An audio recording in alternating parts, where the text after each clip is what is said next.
The sea was still that night, not lifeless, not silent, but resting. Each wave rose and fell with the patience of a creature half asleep, and the soft hiss of foam against foam sounded almost like breathing. The air hung heavy with salt and silver mist, and the sky, it seemed so wide and endless that one might believe the world had stretched itself open just to cradle the ocean's dream. Far beyond the edge of any charted map where compass needles spun lazily and stars lost their names, the sea met the horizon in a whisper. There was no clear line between water and sky, no division of blue or gray. The two melted together until all that remained was motion, slow, endless circular motion. Every so often, a ripple shimmered like silk, catching the faint light of a thin moon. Then all went still again, as if the ocean had exhaled and was waiting to inhale once more. Somewhere within that vast, sleeping world, a sound began to drift faint, uncertain, like the echo of a bell rung far beneath the water. One note, then another. It was not the sharp clang of warning, nor the hurried signal of a ship calling to port. It was softer, rounder, as though the bell itself was tired and only wished to be heard by the moon. Sailors used to say that when you heard such a sound, you were close to crossing the line between what is seen and what is dreamed. A place not found on any map, the realm where lost ships drift, not in sorrow, but in quiet contentment. That is where the Flying Dutchman sails. Her name has traveled from one generation to the next, like a secret passed between tides. Some tell her story with fear of curses, of ghosts, of endless voyages under storm-black skies. But those who truly listen into the sea know a gentler version. They say the Dutchman's journey is not one of punishment, but of promise kept, a vow whispered into the wind that the ocean chose never to forget. Tonight the mist parts slowly, and there she is. At first, she's little more than a shadow, a curve of hull, a glint of metal where the lantern light might be. Then the moon, shy but curious, slips through a veil of clouds and touches her sails. They shimmer faintly, pale as sea foam, glowing from within as though stitched together with threads of moonlight. The ship moves without wake, gliding effortlessly through the water. Each ripple that trails behind her disappears almost instantly, leaving the sea smooth again, like the world itself refuses to disturb her path. Her masts rise high and graceful, and the ropes, countless ropes, sway gently in a wind that isn't really there. The sails breathe in and out just barely, as if the Dutchman herself is alive, inhaling the night and exhaling peace.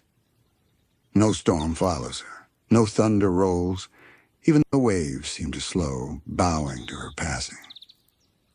And if one were close enough to see the details of her deck, they might notice something curious.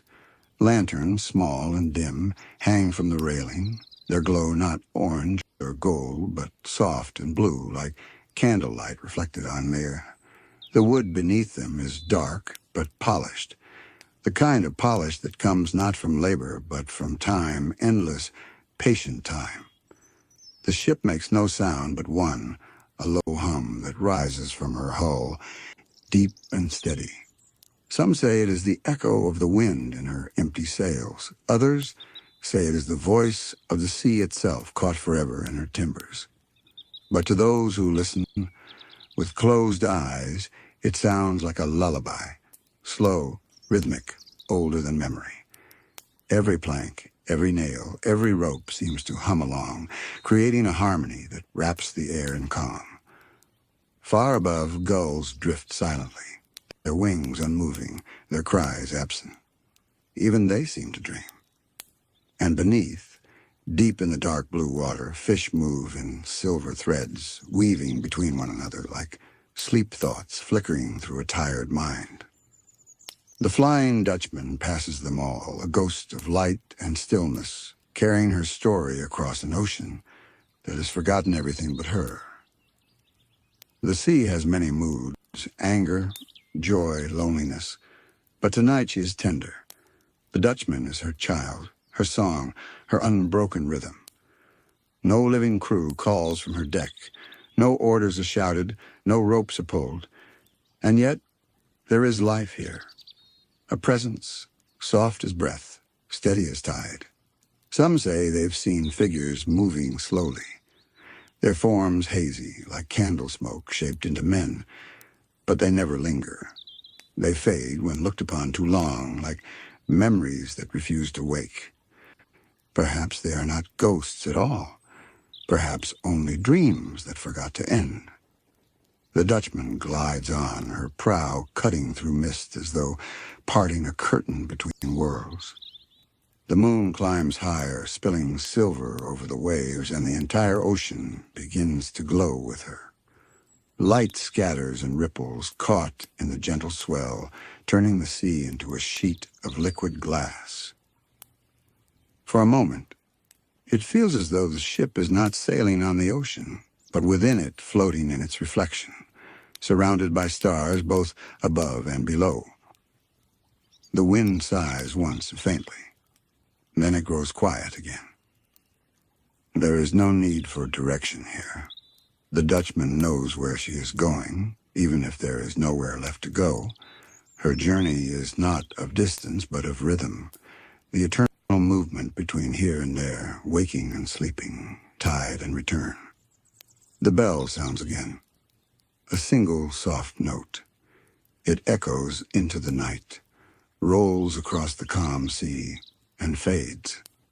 Somewhere, in the world of the living, a sailor may wake and feel a strange peace, a sense that someone, somewhere, is keeping watch over the waters. The Dutchman drifts on. The horizon does not end. It only folds gently into itself, and the night stretches endlessly forward. The night deepened. The stars settled into their places like pearls resting in dark velvet, and the moon began its slow drift westward. Somewhere far below the surface, a current moved lazily, turning the water in slow circles that would take days to complete a single loop. Everything moved with patience, the kind of patience only the sea can teach. On the horizon, faint lights shimmered, not the twinkle of stars, but something closer, something moving. They danced along the mist like fireflies caught in fog, gliding in perfect rhythm. As they came closer, they revealed themselves as the Dutchman's side lanterns, their blue glow softening the world around them. The ship's reflection followed closely beneath, faint and distorted, rippling gently with every breath of the tide. It looked like a shadow that refused to let go, a mirror twin following wherever the real ship led. Inside that shadow, things moved too, shapes that were almost human, bending and swaying, their motions so unhurried they seemed to be floating rather than walking. No words passed between them, yet something like conversation existed, a hush, an understanding. The Dutchman's deck, smooth from countless years of salt and silence, glistened like wet stone. No footprints marked it, no signs of wear or work. And yet there was care here. Ropes neatly coiled, lanterns trimmed. The wheel turned gently as though guided by unseen hands. The air carried a faint sound, a low, endless hum. It wasn't a song in the ordinary sense, not made of melody or verse, but of vibration, the way wind sometimes hums through an empty shell. It seemed to come from the ship's heart, from somewhere deep within her hull where no light reached. Those who once claimed to have heard it said it stayed with them for nights after the hum of calm, the sound of forever. The Dutchman drifted toward the heart of the mist. There the world softened even more. The horizon melted away completely, and sea and sky became one vast field of blue-gray silence. It was the kind of place where direction lost meaning, where every point looked like every other, and the only true guide was feeling. For the ship, that was enough. The water below her glowed faintly, stirred by unseen light.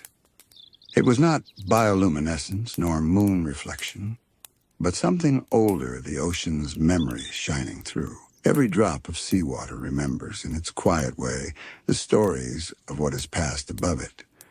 And this place was thick with memory, with centuries of passing hulls, with laughter long gone, with songs that once echoed between sails and stars.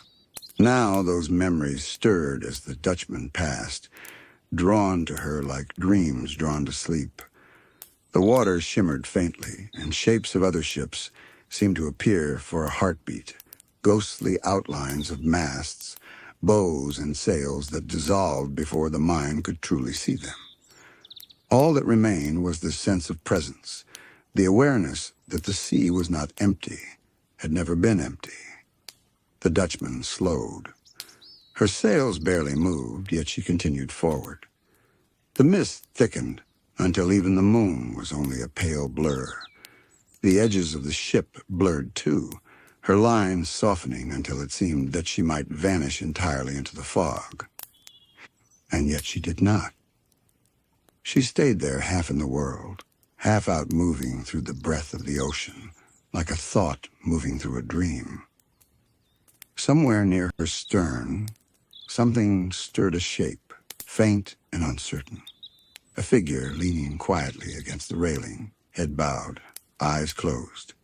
The outline was that of a man, though no face could be seen, only the glow of the lantern's blue light brushing across the curve of his shoulder.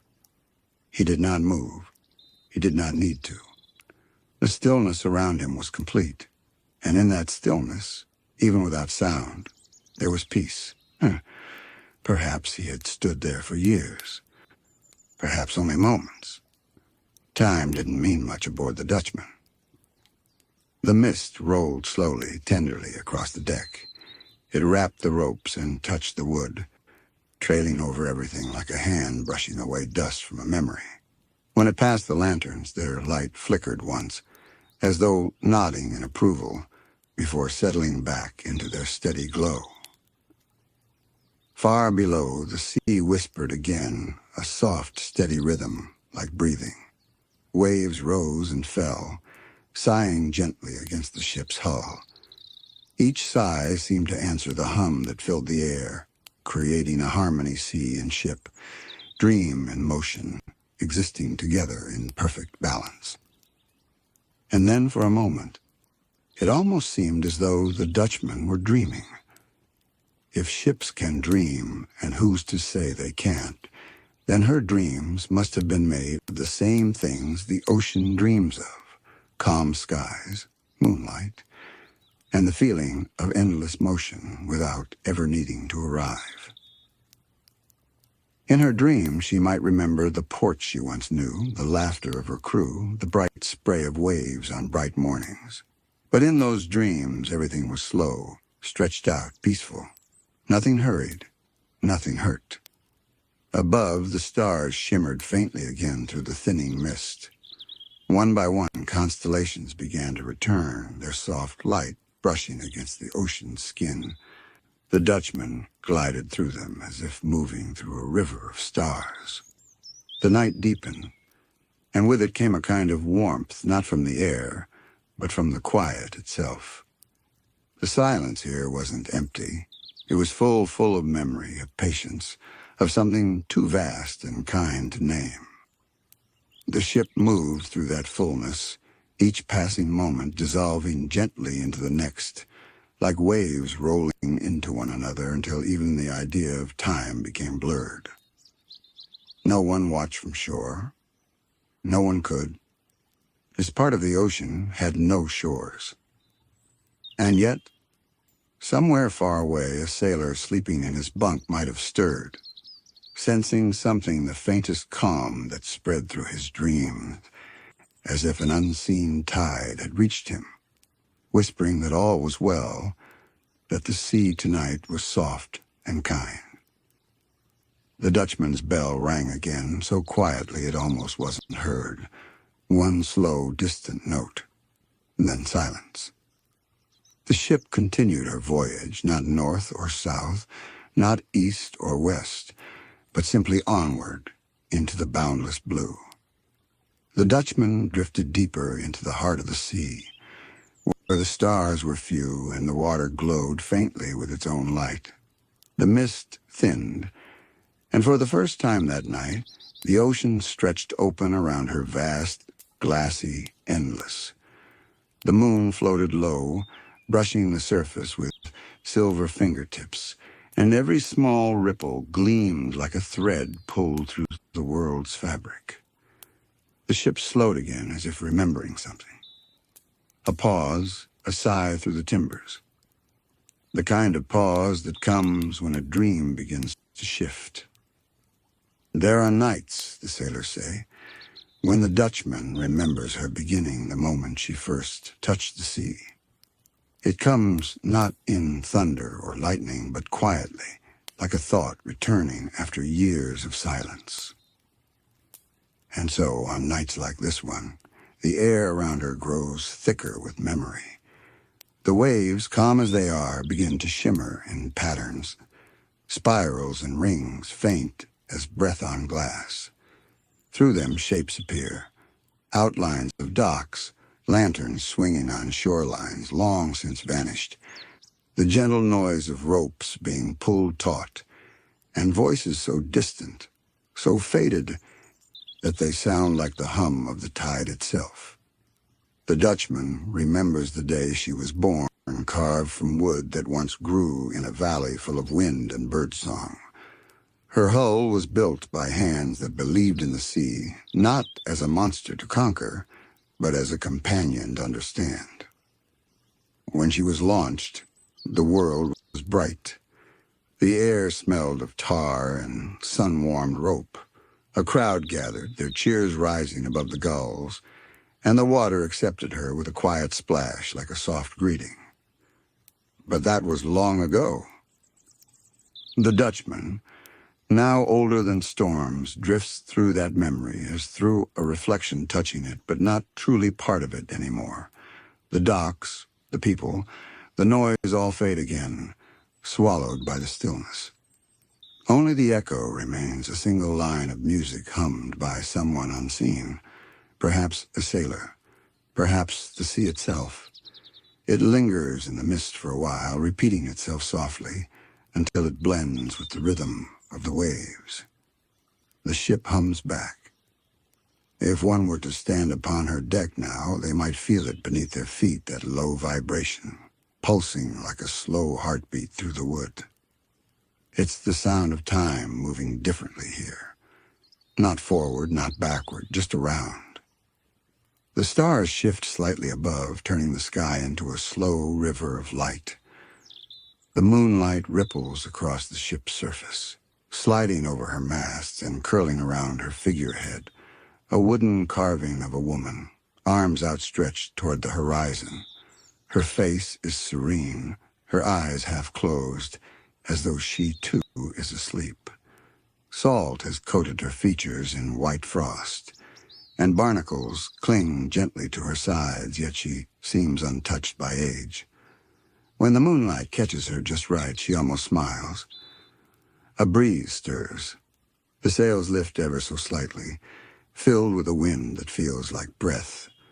The ropes creak softly, not in strain, but in comfort, the way a hammock might sigh when settling under gentle weight. The sea around the Dutchman remains calm, but somewhere in its depths, something stirs not a creature, but a feeling.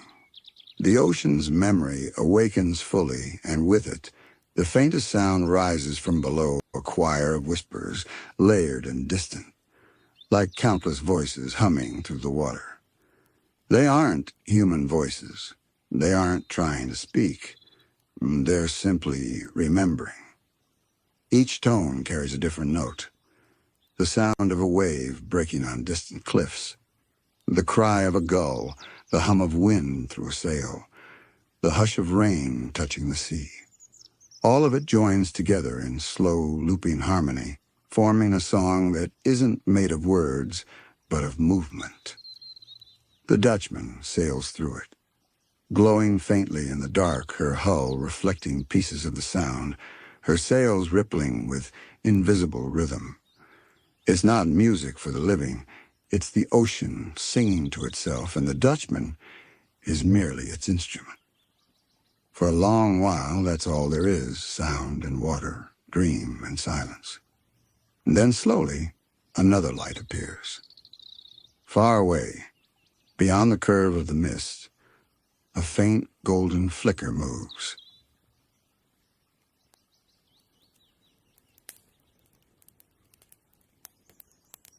It's not from another ship, the Dutchman knows that, but from memory again, returning uninvited.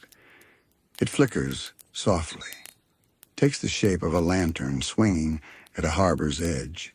Then another, then another. The glow grows brighter, warmer, until for a brief moment, it seems the sea itself might be waking. The Dutchman turns slightly toward it, as if following something familiar. The glow ripples across her bow, shining faintly on the carved figurehead. For just an instant, the woman's wooden eyes seem to open not with sight, but with recognition. Then, as quickly as it appeared, the light fades. The mist folds inward again, erasing the memory. The harbor, the warmth, the hum of voices all gone. The Dutchman remains, her sails glowing softly blue once more, surrounded by the whisper of the calm sea. She does not chase the memory. She never does. It will return again another night, just as the tide returns to the shore it loves but never stays upon. The ship continues forward. Each plank in her body creaks gently. Each rope hums. Each lantern sways in its small rhythm, and though nothing has changed, it feels as though everything has. The stars above drift slowly toward the west. The moon lowers, her reflection stretching thin across the sea. The world seems to yawn, stretching wider, softer, sleepier. Somewhere inside the Dutchman, deep within her hold, the air feels warmer. It smells faintly of rope and oil and something older, the scent of old rain trapped in wood. The sound of the water outside becomes deeper, heavier, as though the sea is singing a lullaby just for her. And the Dutchman hums back again, steady and low. Her light flickers once, then all becomes still. And in that stillness, one might almost hear it, the faint sound of breathing, slow and even, as though the ocean itself were falling asleep. The Dutchman sails on. The night stretched onward, smooth and unbroken, a dark silk sheet lay gently over the world. The ocean beneath it moved in long, unhurried waves, slow as breathing. Each rise and fall felt deliberate, like the steady pulse of a being too vast to ever wake. The Flying Dutchman drifted among those waves, her lanterns glowing softly, their blue light bending and folding across the surface of the water. The mist that once surrounded her began to thin, revealing the open sea, a sea without edges, without sound, without even the faintest hint of land. It was the kind of silence that made the stars seem louder. High above, the constellations trembled faintly, their reflections shimmering across the Dutchman's hull. Every point of light looked doubled, one above, one below, until the ship appeared to be sailing between two skies. The air was so still that the faint creak of wood became music. The soft touch of wind, a whisper, meant only for her. The figure at the railing, the quiet shadow, lifted his head slightly as if listening. The lantern beside him flickered once, then steadied again. If he breathed, it was not the breath of the living, but of something made of memory and mist. He turned his gaze toward the horizon, that distant, impossible line where night met itself, and for a moment, the faintest echo of expression crossed his unseen face. Not sorrow, not longing, something gentler, recognition. The Dutchman's wheel turned, slow and deliberate, though no hands guided it. The sails shifted, sighing softly, and the ship began to curve toward that horizon as though drawn by it. The sea, ever kind in this quiet part of the world, opened for her path, and so she drifted onward. The waves around her glowed faintly again, lit from beneath by invisible light. The deeper one looked, the more it seemed that the sea had no bottom at all, only layers of shifting blue that faded into dream. Tiny sparks of luminescent plankton shimmered like stars trapped underwater, gathering beneath the ship's hull as if drawn by her movement. They followed her hundreds, then thousands, until the Dutchman sailed through a field of light, a galaxy beneath the waves. The glow pulsed softly, responding to each motion, each hum of the ship's timbers. It was as if the sea itself were singing back to her in color. Slowly her reflection disappeared. The water became too bright, too deep with light. The line between the real and the imagined melted again. Time moved differently now. The stars overhead no longer shifted as they should. The moon hung low, neither setting nor rising, caught between moments. The ship's lanterns flickered in rhythm with the heartbeat of the ocean, their light blending until even the shadows lost their edges. In that hour, though hours meant nothing here, everything seemed to pause. The figure by the railing lowered his head once more. The mist brushed past him gently, curling around his shoulders like a memory of warmth. Beneath him, the Dutchman's hull groaned softly, not in pain, but in contentment. It was the sound of wood remembering wind, of sails recalling their first breath. A faint sound rose from deep within the ship, a hum, slow and steady, rising like the sigh of a dreamer stirring in sleep. It spread through every timber, every nail, every thread of rope. The air vibrated with it, calm and low, wrapping the ocean in stillness. And then, from somewhere unseen, a single note joined the hum. It could have been a voice, soft, delicate, and barely there. A melody formed, thin as moonlight, the kind of song that seems to exist only when no one is listening. It was a lullaby. No words, no rhythm, only the echo of something remembered. Perhaps the ship was singing to herself, or perhaps the sea was singing to her. The two sounds merged, becoming one. The ocean breathed in. The ship exhaled. The stars shimmered in reply. Everything else fell away. For a while, the world was only sound and light. The hum of the Dutchman, the whisper of the sea, and the slow turning of the sky. The horizon faded completely now. There was no line, no separation. The ship floated between two infinities, caught in the soft heartbeat of creation itself. If anyone could see her then, they would not have called her a ghost.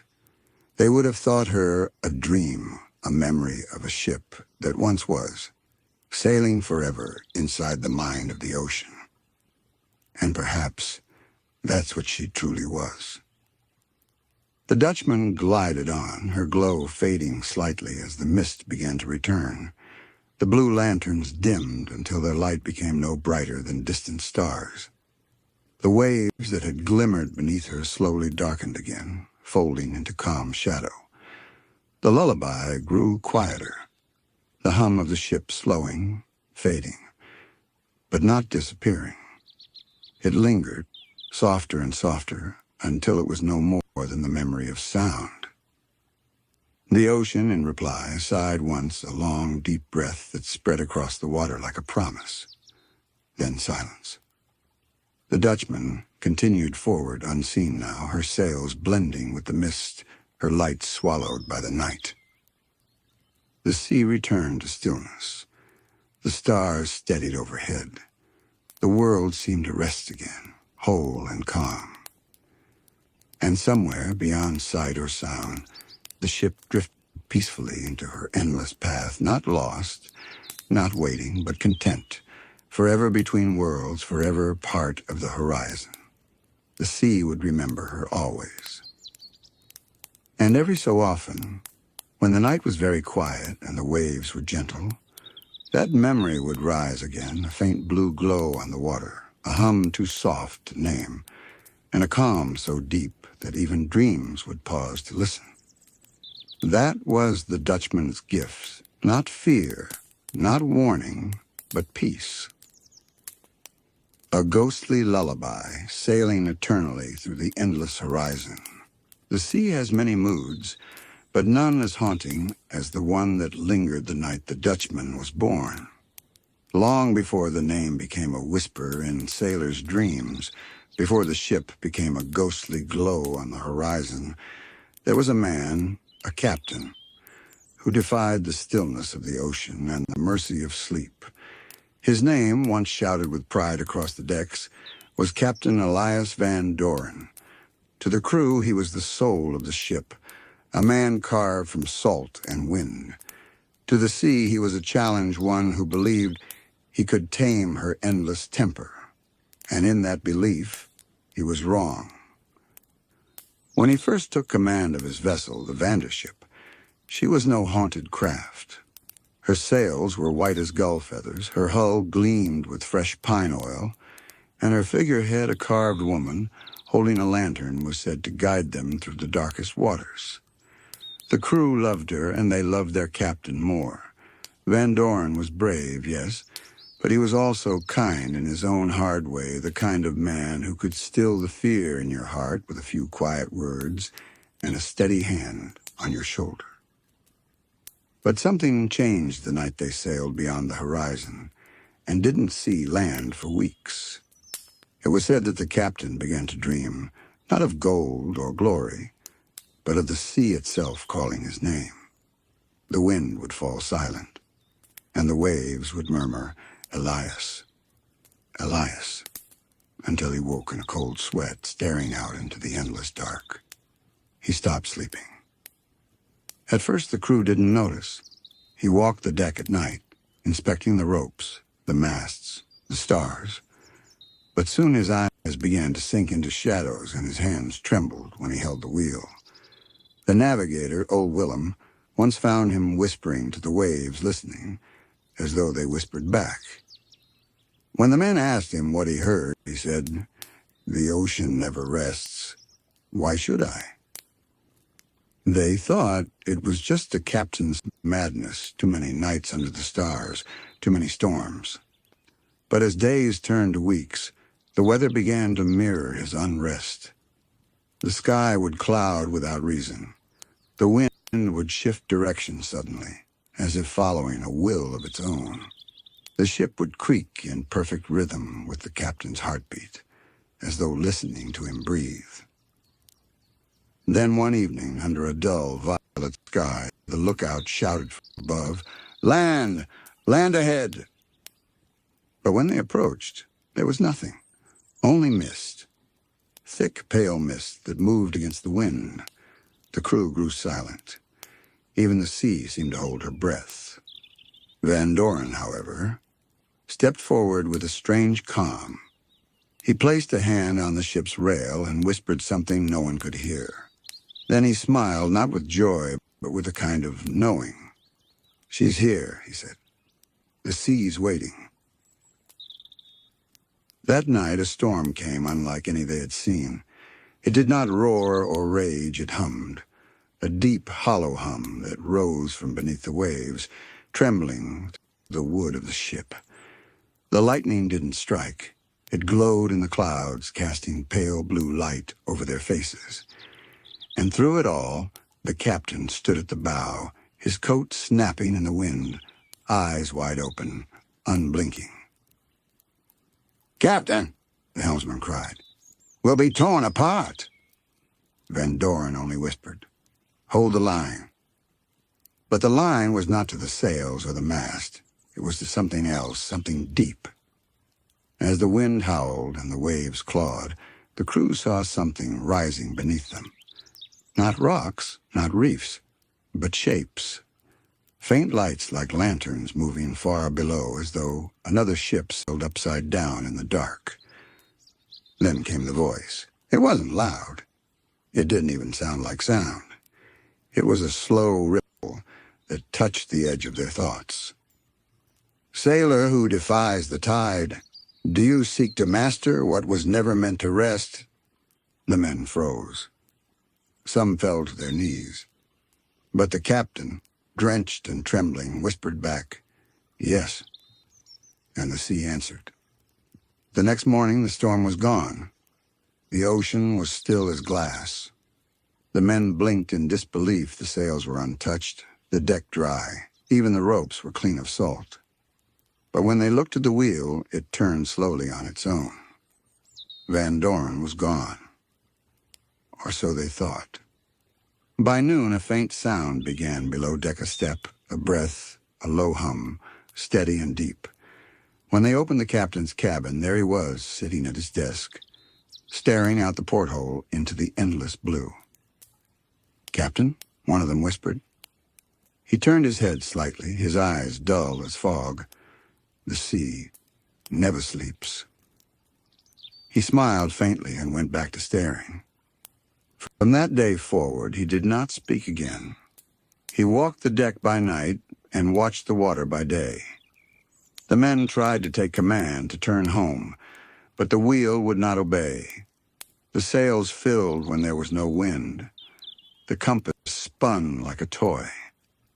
And every night the sea whispered to them. The crew stopped sleeping too. One by one they began to drift, not dead, but lost in waking dreams. Some spoke to the sea as if she were a woman standing beside them. Others laughed softly, calling her by name. But Van Doren, he remained awake, always awake. His eyes no longer blinked. His skin grew pale as driftwood. And when he finally spoke again, it was not to his men, but to the waves. You cannot rest, and now neither can I. The Vanderships sailed on into the fog, leaving no wake, no trace. Only whispers, only dreams. And so began the curse of the captain, who would not rest the man whose refusal to sleep made the ocean his mirror, his heart forever bound to its restless tide. Days blurred into nights, and nights into something else entirely, a silence that had no name. The crew no longer kept count of time. The sun rose and set as though behind a veil, faint and uncertain. Sometimes they'd see stars reflected on the surface below them, as though the sea itself had become a mirror of the sky. But those stars moved. They drifted beneath the ship like slow-burning lanterns, weaving through the depths as if following the Vandership. The men whispered that they were soul sailors from ships that had vanished, now drawn toward their own fate.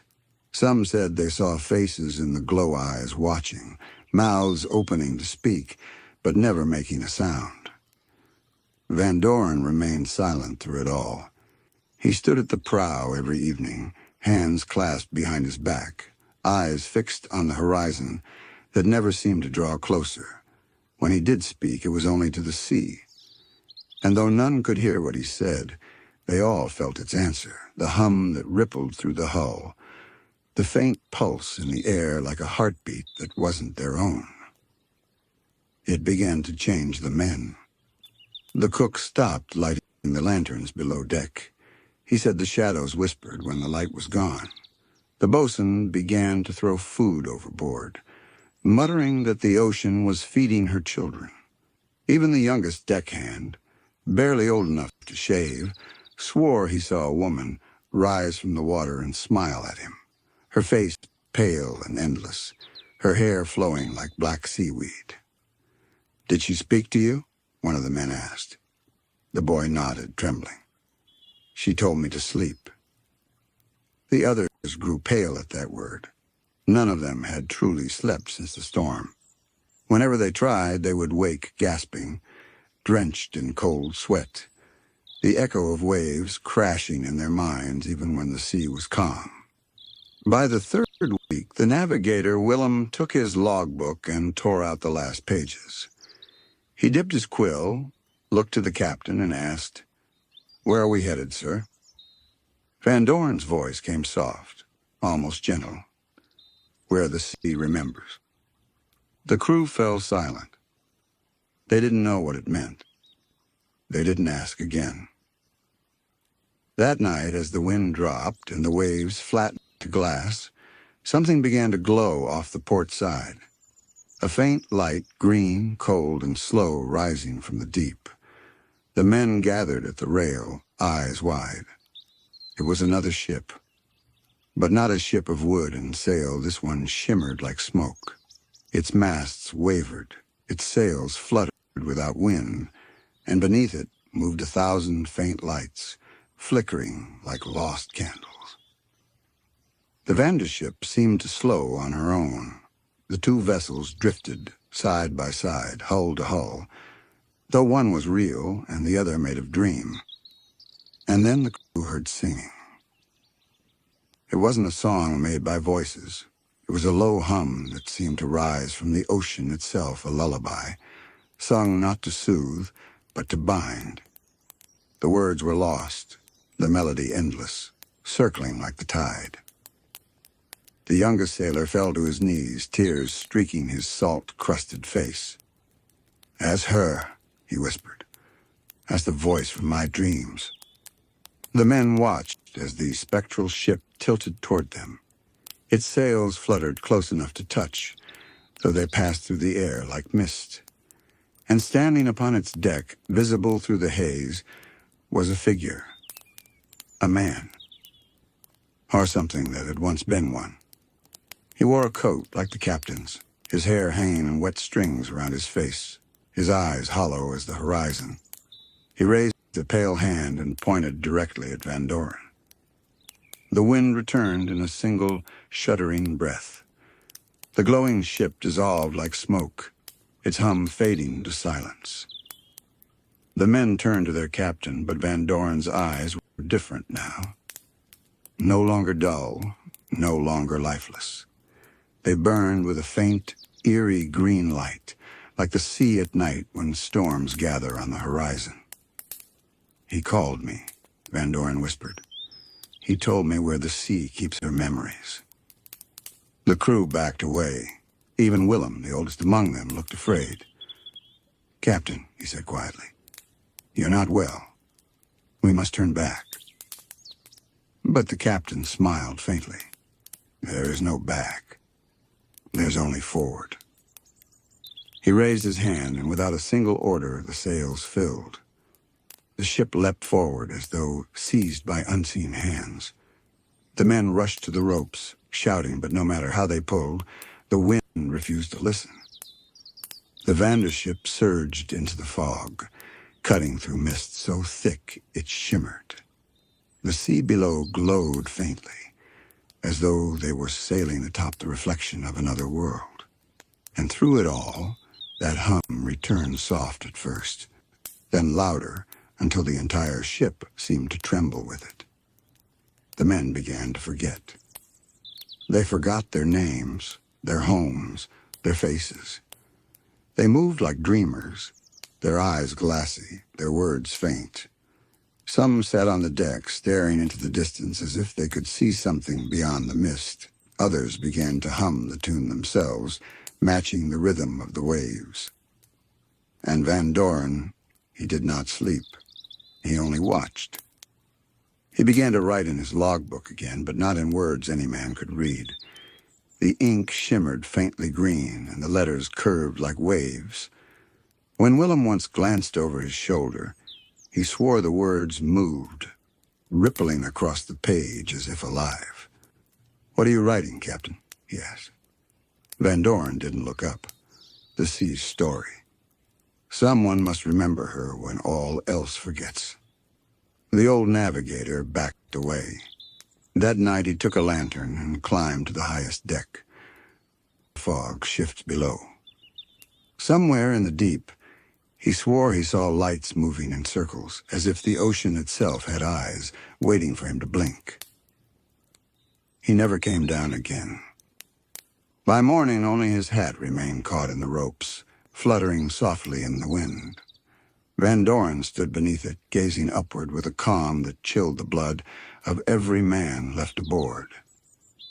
"The sea called him home," he murmured. "She's not cruel. She's only lonely." And the ship sailed on, the line between dream and waking fading with every mail. The next days passed in a strange stillness, not the calm of peace, but the quiet before something eternal. The men no longer spoke much. Their voices sounded small, like echoes from another life. The sea had grown smooth and silver, so flat that the sky and water were one and the same. No birds flew, no breeze stirred the sails. Only the hum remained. It was softer now, almost soothing, a melody that threaded through their thoughts like a lullaby from childhood.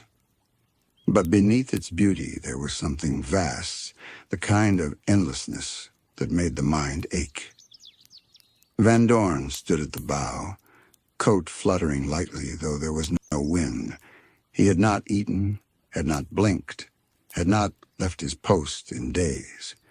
His reflection in the water below seemed to move with a will of its own, its lips parting when his did not, its eyes turning when he stood still. The men tried not to look at him anymore. But even when they turned away, they could feel his presence, stretching through the ship like a tide. Sometimes they would hear footsteps above deck when no one was there. Other times the captain's voice would drift through the fog, distant but close enough to make the hairs on their necks rise. "Steady. Steady now. She's waking." No one knew what he meant. On the fourth night, the youngest deckhand, the same boy who'd once heard the sea's voice, came running to the others, pale as moonlight. "It's in the wood," he whispered. "The ship's breathing." At first they thought it was madness, but when they pressed their ears to the planks, they heard it too, a slow, deep rhythm, rising and falling like a heartbeat. The ship pulsed gently underfoot, each creak of the hull timed to that unseen rhythm. "She's alive," one man muttered, stepping back. Van Doren turned then, finally facing them, his eyes glowing faintly through the fog. "She always was." The words made the air grow cold. The captain began to move differently after that, slower, more deliberate. He no longer looked like a man bound by gravity. Each step was smooth, almost weightless, as though he were walking just above the deck instead of upon it. The men whispered among themselves that he was changing, that the sea had claimed him. Still, none dared to flee. There was nowhere to go. The compass spun, the horizon folded into mist, and even the stars refused to appear. One night, when the fog thickened so much that they couldn't see the bow from the mast, the helmsman called out, "Captain, we're lost." From the gloom came his voice, calm and unbroken. "You can't lose what never had a shore." The men huddled together below deck that night. They spoke softly, voices trembling with exhaustion and fear. "What if we mutiny?" one whispered. "Take the wheel, turn her around." Another shook his head. "There's no wind to fill the sails, no stars to guide us. We'd only turn in circles." Then the youngest said, "He's not steering with wind or stars. He's steering with her." No one asked what he meant. They all knew who her was. Above them, faint footsteps passed the captain, walking the deck, slow and steady, the rhythm of his steps matching the heartbeat of the ship. And between those steps, a faint sound joined in the whisper of waves against the hull, though there were no waves to see. It was as though the ocean had begun to breathe with them. When morning came, the fog broke for the first time in weeks. But what lay beyond it was no comfort. The sea had changed color, not blue, not green, but a deep, shimmering gray that seemed to move like liquid silver. Strange shapes drifted below the surface, like sails made of smoke or fish made of light. The men leaned over the side and saw themselves reflected back, but their faces were pale and blurred, as though already half forgotten. The boy who'd spoken of the sea's voice began to cry softly. "She's showing us what we'll be." And when they turned to the captain, they saw that his reflection no longer matched him. The reflection smiled when he did not. It blinked when his eyes stayed open, and slowly, horribly, it began to rise from the water. The surface broke without a sound. From the sea came a pale shape, the exact mirror of Van Doren, its body shimmering with blue-green light. It stood beside him, dripping water that glowed as it hit the deck. The men stumbled backward in terror, but Van Doren reached out a hand and the reflection took it. Their fingers met, ripples of light spreading through the ship like veins of lightning. The hum deepened, resonating through every beam and rope, until even the air seemed alive. When the light faded, there was only one figure left standing. It looked like Van Doren, but its edges shimmered faintly, as though the sea itself flowed through him. His voice, when he spoke, was layered, one human, one not. "The sea has no master," he said, "only memory."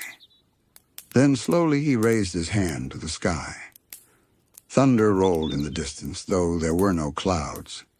The water below darkened, then began to rise, not in waves, but in slow, graceful pillars of light. They circled the Vandership like sentinels, spiraling upward until the ship was surrounded by glowing columns that reached toward the heavens. The men fell to their knees, unable to look away. The captain, or whatever he had become, spread his arms wide and whispered, "She's awake." The pillars folded inward, touching the ship. The deck shuddered. The sails turned translucent, and for one brief, blinding moment, everything vanished in a flash of pale green fire. When the light faded, the ocean was empty once more. Only the echo of a lullaby drifted through the air, soft and endless. And somewhere beneath the waves, a new shape began to move, a ship of mist and memory, sailing through the dark with no crew, no shore, and no rest. The Vandership was gone. The Flying Dutchman had been born. For a time, the sea was silent, unbroken stillness so vast that it seemed the world itself was holding its breath.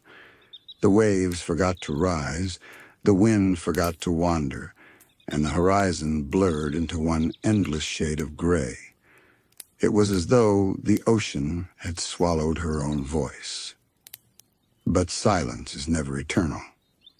One night, far away from where the Vandership had last been seen, a small merchant vessel drifted through calm waters.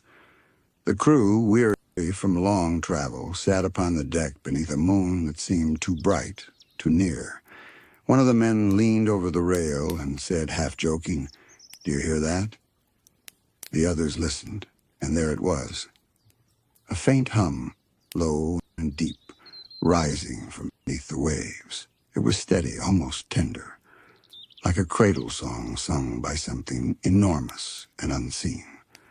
The men shivered. "Just the current," the captain said, though his eyes stayed fixed on the horizon. But the horizon wasn't still. A faint light had begun to move upon it, not like lightning or lanterns, but like the ghost of a sunrise that refused to fade. It swelled and drifted closer, forming the vague shape of sails torn, glowing, and gliding without wind. The merchant's captain whispered, "By the tides." Then they saw her a ship sailing without wake, her hull wreathed in mist that shimmered with an inner glow. Her sails hung tattered yet full. Her masts creaked though untouched by breeze, and at her helm stood a lone figure, unmoving, watching. His coat fluttered slowly, as though moved by a wind that existed only for him.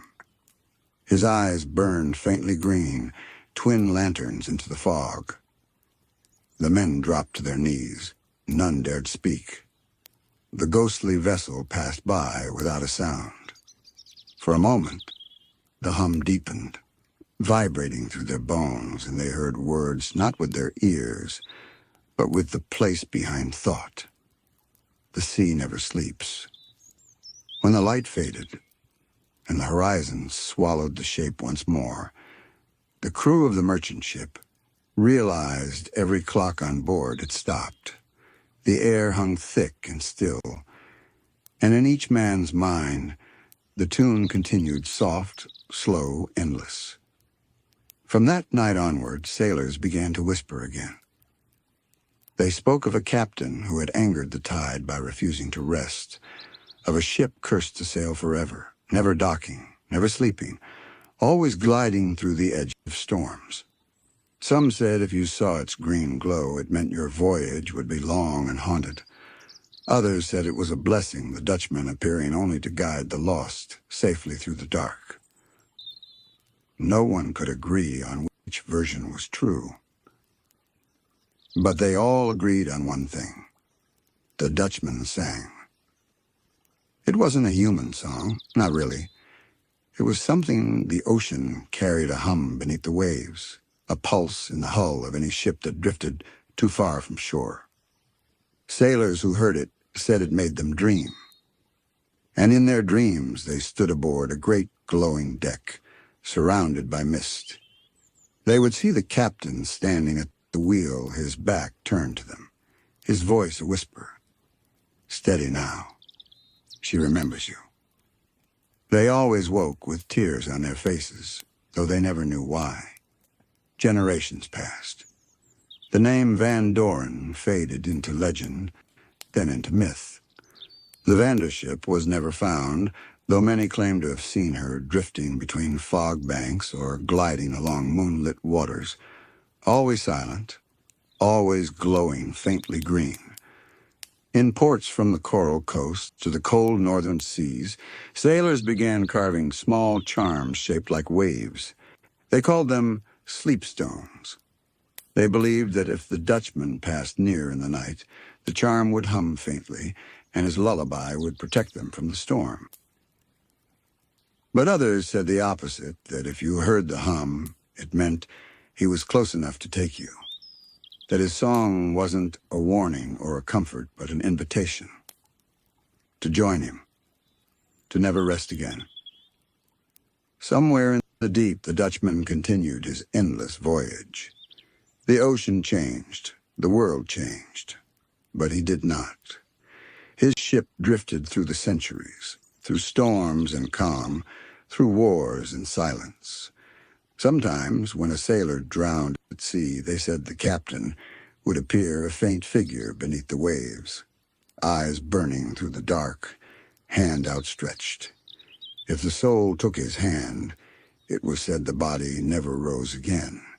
But far below, another light joined the Dutchman's hull, glowing faintly like a candle beneath the tide. The ship of the sleepless grew brighter with every century, and the captain, ever watchful, whispered the same words to each new lost soul. Do not fear the dark. It's only the sea remembering you. It is said that even now, if you sail too far from the coast and the night grows unnaturally still, you can hear it, that slow hum beneath the water. Some call it the current. Some call it the wind in the hollow of the hull.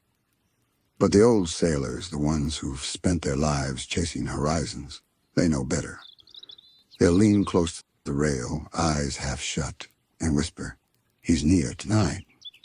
Because the Flying Dutchman does not haunt, he haunts to remember. He is the restless heart of the ocean, the captain who refused to surrender his soul to sleep, and in doing so he became its keeper. Every ripple that reaches a forgotten shore, every lull between waves carries a piece of his voice, a whisper, a hum, a ghostly lullaby that promises no end, only the comfort of the tide's embrace. And so he sails forever between dreams and dawn, a reminder that some stories never close their eyes. The sea remembers. The captain never sleeps. The Dutchman drifts on. Beneath the endless fog, where moonlight turns to silver dust and time forgets its name, the Flying Dutchman sails on. She makes no sound as she cuts through the water, no creak of timber, no splash of wave. The only noise is the faint hum that lives within her, the same lullaby that once tethered her captain to the sea. But he is not alone anymore. The Dutchman has a crew. No man remembers when they first appeared, whether they rose from the depths or drifted in from the horizon. They simply were, as if the ship herself had dreamed them into being. Some came from wrecks swallowed long ago, others from storms that took whole fleets without trace. But all of them share one thing. They heard the song before they sank. To the living, these souls are ghosts. But aboard the Dutchman, they are sailors once more.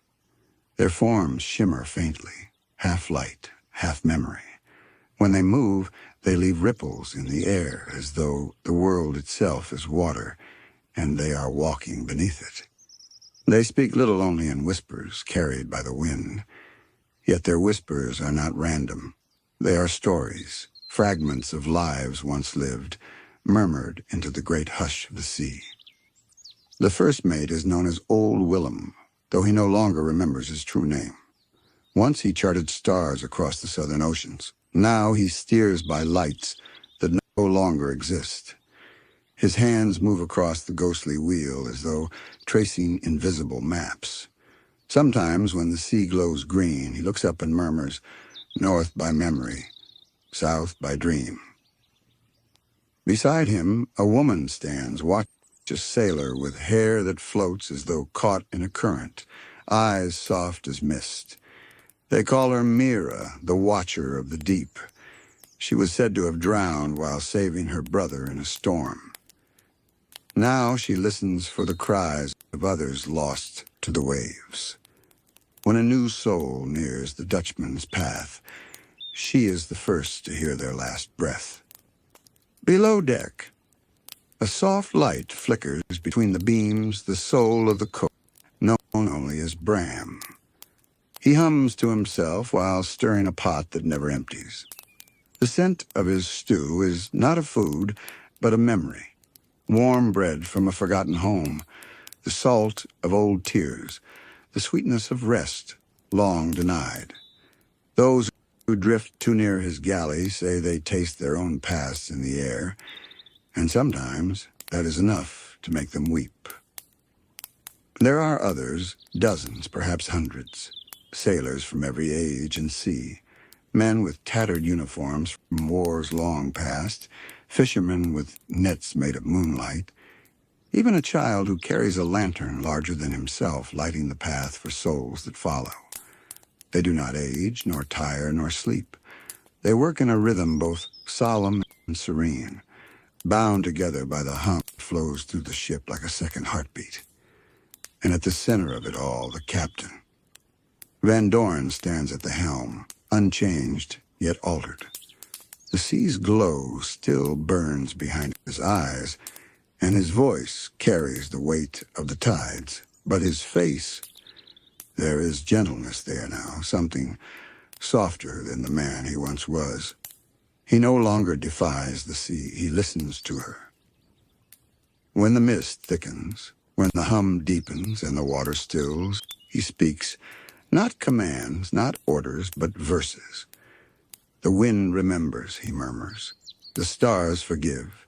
The sea gathers what the world forgets.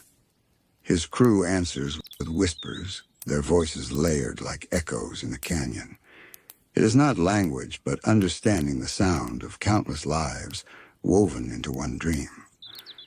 Every so often, a new soul joins them. It begins with a faint shimmer below, a flicker of light rising from the deep. Mira leans over the rail, her gaze endless, and whispers, "Another one's fallen." The others stop their work. The ship slows, though no wind drives her.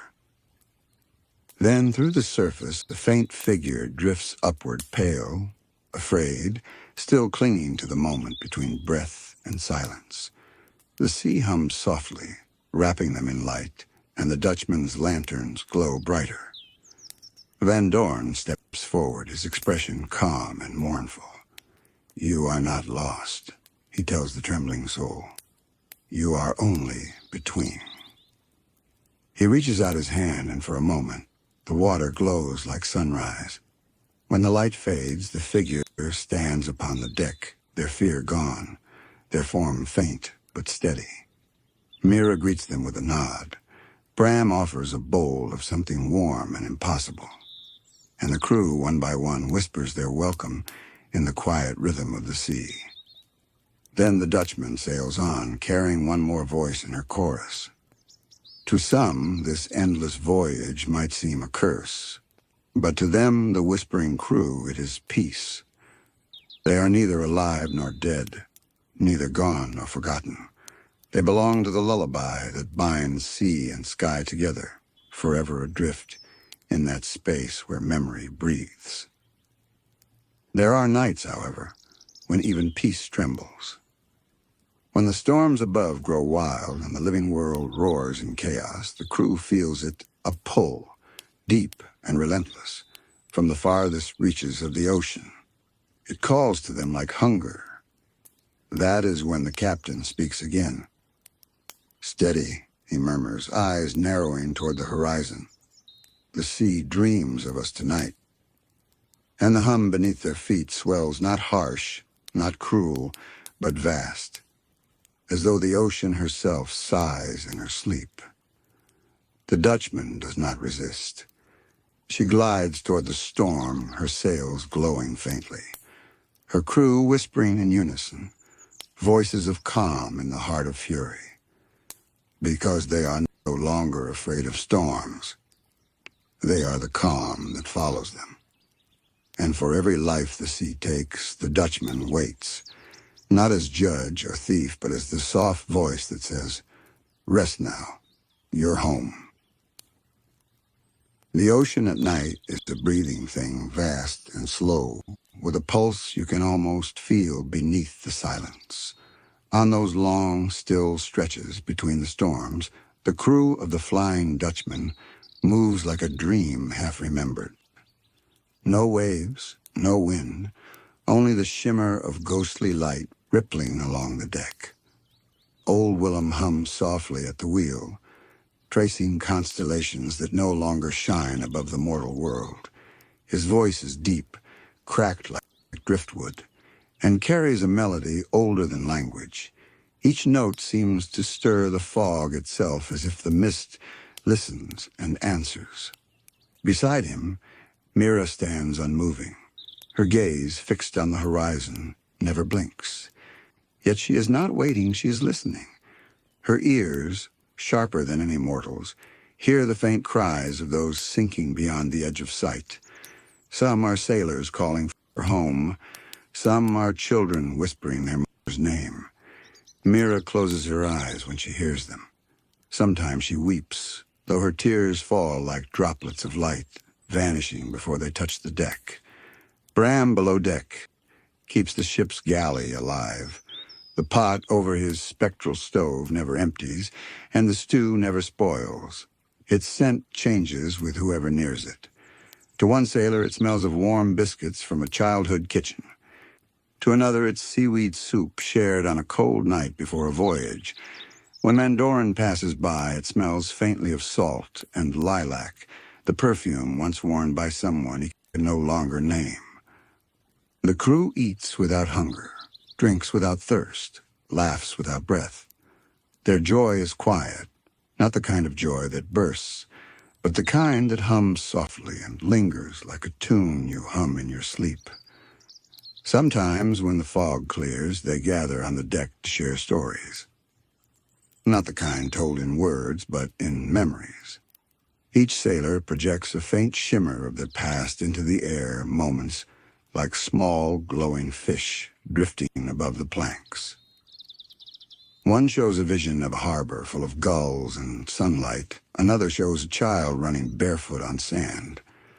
Mira once shared the sound of her brother's laughter, bright and golden, echoing until it blended with the hum of the ship. Then there's Willem, whose memories come in pieces, a compass spinning, a lover's face half seen, a lighthouse beam slicing through rain. He never says what became of that light, but each time he finishes, he looks to Van Doren and smiles faintly, as if the captain already knows. Van Doren listens to them all.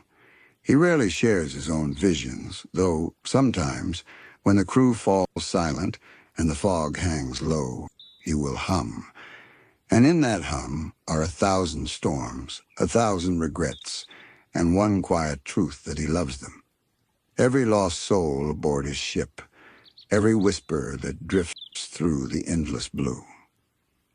They are his family now, bound not by blood but by the sea's mercy. Yet even families of ghosts can feel longing. One night, as the stars wane into pale mist, Mira speaks first, her voice like wind moving through coral. "Captain," she whispers, "how long must we sail?" The question is soft, but it ripples through every soul aboard. Hands pause mid-motion, songs quiet, and even the waves hush as though waiting for his answer. Van Doren turns, the faint light from the lanterns painting his face in hues of green and gold.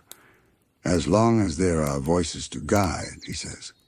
"As long as the sea remembers." "But when she forgets," Willem asks gently, one hand resting on the wheel. The captain looks out across the horizon, a line so faint it seems to blur into dream. "Then we'll remind her," he says simply. A long silence follows. In that silence, Mira closes her eyes. She thinks of the mortals still sailing above the waves, of the storm still claiming lives, of the endless balance between the taken and the saved. She feels no bitterness, only a strange tenderness, like watching a candle burn, knowing it must someday fade. And as her thoughts drift, she hears it the faintest sound, far beneath the Dutchman's keel, a sob swallowed by distance. "A soul," she murmurs.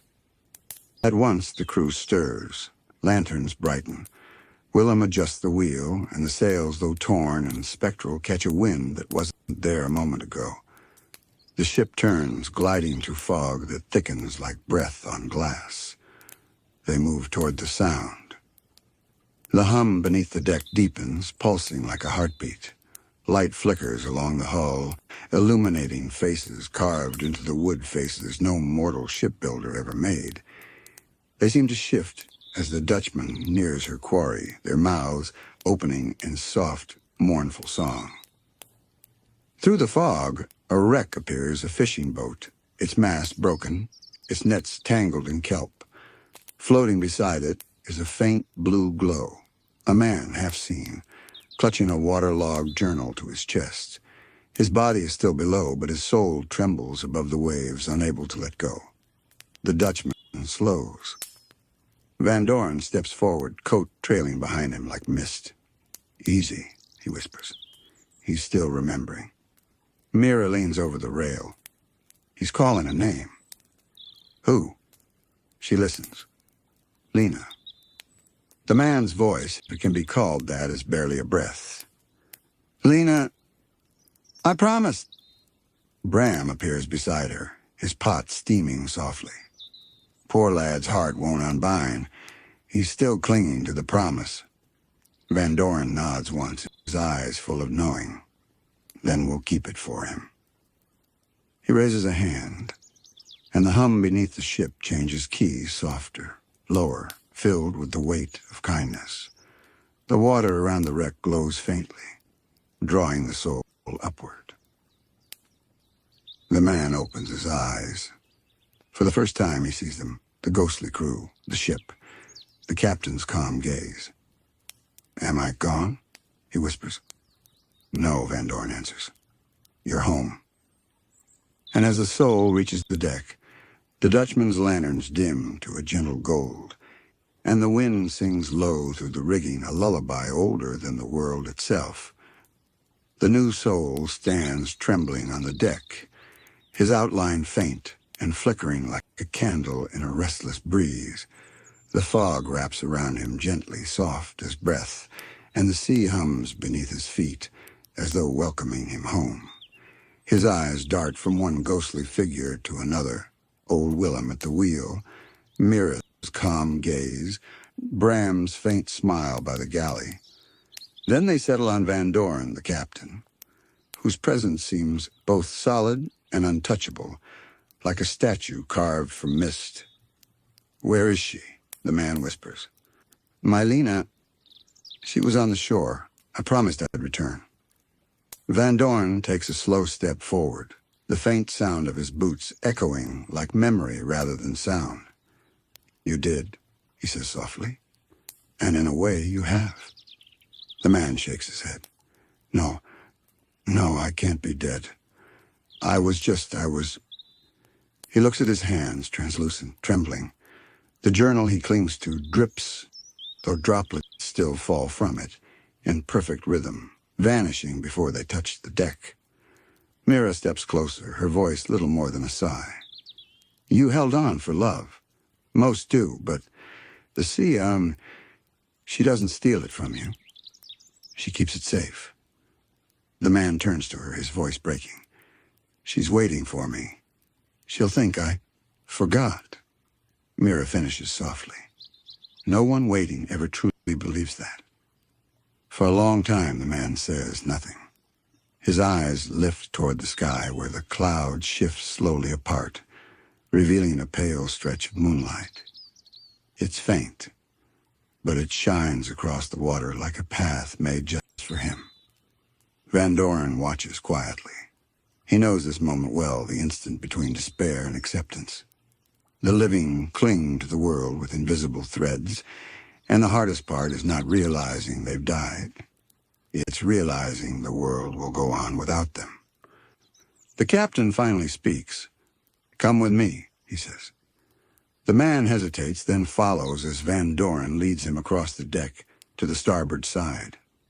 Below them, the ocean glows faintly green, alive with drifting lights, not fish, but souls, countless and serene, moving like constellations under the sea. "Who are they?" the man whispers. "The ones who've remembered," Van Doren replies. "They rest beneath the tides. We carry their echoes." The man gazes down for a long time, then opens his journal. The pages are blank now. The sea had taken the ink, but not the meaning. He runs his hand over them anyway, and for a brief moment, the faint outline of a name appears on one page. Lena. He smiles through tears that no longer fall. She used to wait for me on the cliffs. Every voyage, I'd see her there, a white scarf in her hand. I swore I'd always return before it grew dark. Mira steps beside him, her expression gentle. "And perhaps, one day, she'll see you again in the light between the waves." The man nods slowly. The fear in his form begins to ease, his edges softening into the mist. "What happens now?" "You rest," says Van Doren. "But not yet. Not while your heart still beats in promise."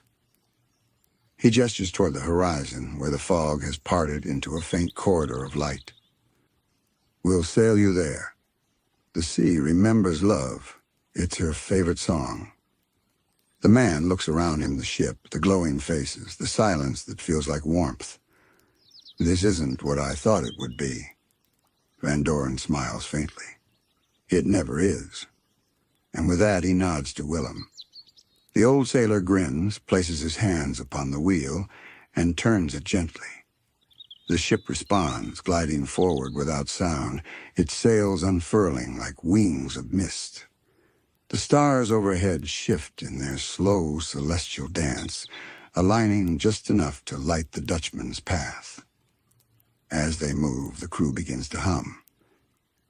It starts with Bram, a deep, steady tone like the low roll of thunder far away.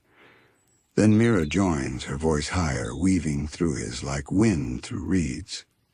Willem hums next, gravelly and rough, and soon the entire ship vibrates with their harmony. The man listens, eyes wide. What are they singing? Van Doren's answer is soft. They're not singing, they're remembering you.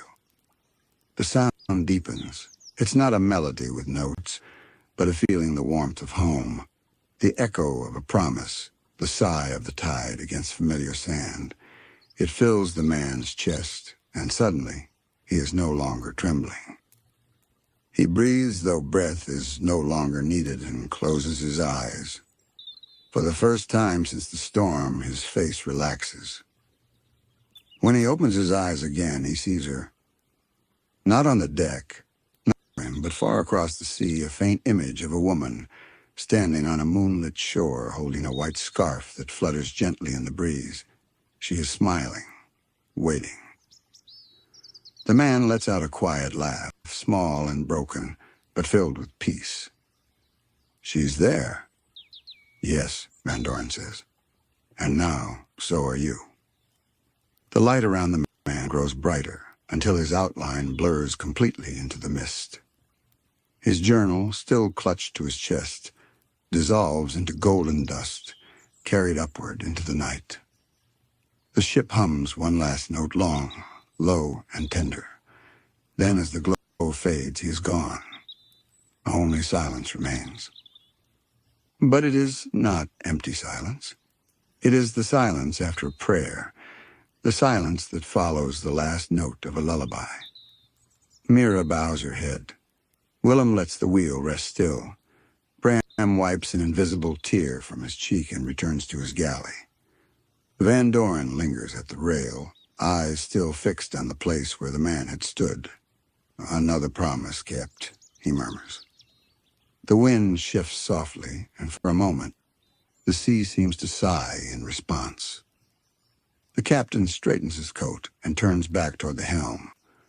Steady as she goes, he says quietly. There are more out there, always more. And once again, the Flying Dutchman drifts on not a ghost ship of doom, but a vessel of remembrance, singing softly through the endless blue, carrying those lost between love and the sea toward the rest they never found in life. The sea lies unnaturally still. Even the fog seems afraid to move.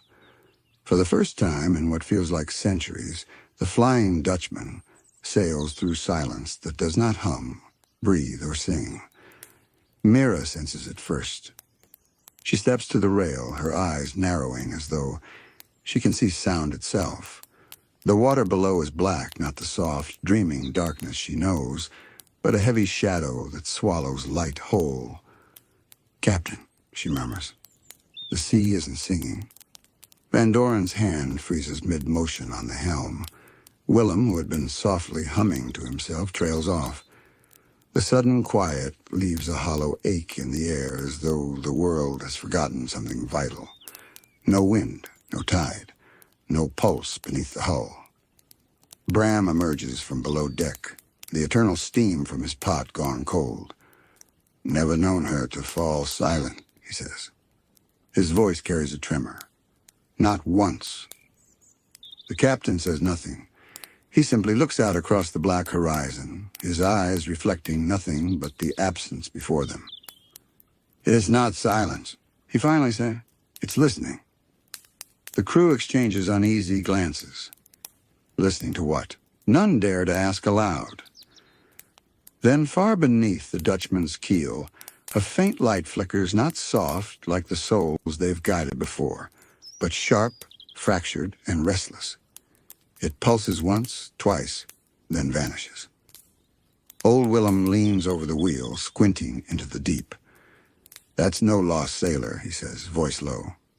Feels older, angrier. The captain nods slowly. It's a memory the sea herself buried. Mira's eyes widen. You mean Yes, Van Doren interrupts. A soul that refused even her comfort. The fog begins to curl inward, forming a spiral around the ship. The air grows heavy and a faint sound rises from below, not the gentle hum of the sea, but a broken, ragged whisper, like the echo of countless storms screaming at once. The deck trembles, the lanterns flicker green, and out of the water rises a figure unlike any they've seen. It's vast, larger than life, larger than death. Its form is half dissolved, made of churning mist and shattered light, shaped like a man but hollow at the center. Where its face should be, there's only darkness. The crew steps back, their ghostly forms paling. Mira grips the rail. "Captain, what is it?" Van Doren does not flinch. A sailor who never forgave the sea. The figure drifts closer, the air around it crackling with cold. When it speaks, its voice sounds like thunder collapsing over itself. "Why do you sail?" it asks. "Why do you sing for those who were taken?" Van Doren's gaze does not waver. "Because someone must remember them." The shadow hisses.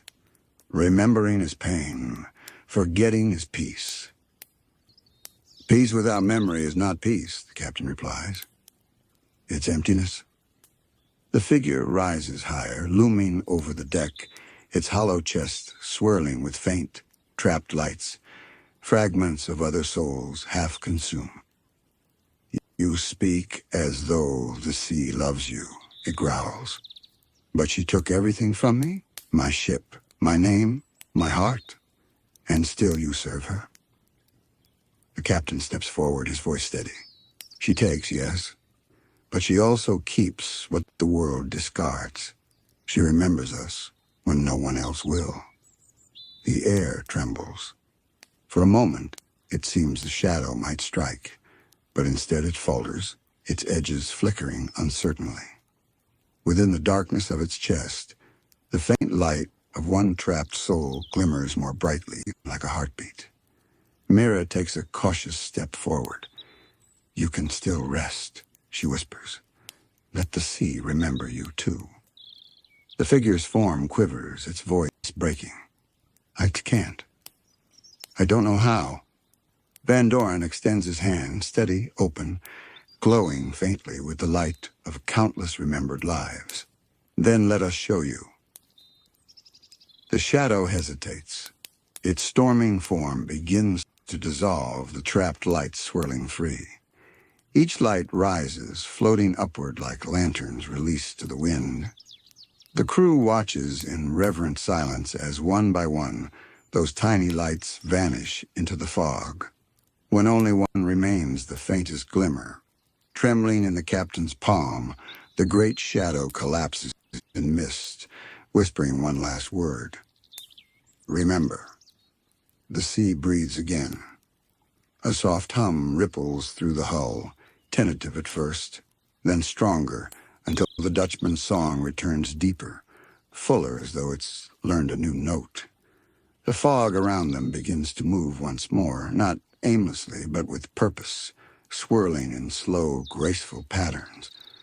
Bram lets out a shaky laugh. "By the tides, even the sea had forgotten that one." Willem wipes his brow, though no sweat could ever form there, and chuckles hoarsely. "Seems she needed us to remind her." Van Doren lowers his hand, watching the last spark of light sink gently into the water. "Even pain deserves to be remembered," he says quietly. "It's how the sea stays honest." Mira looks at him, a faint smile curving her lips. "And how you do, Captain." He turns, the faint glow of the lanterns catching his eyes that have seen both damnation and grace. "Because I listen," he says simply, "even when she doesn't sing."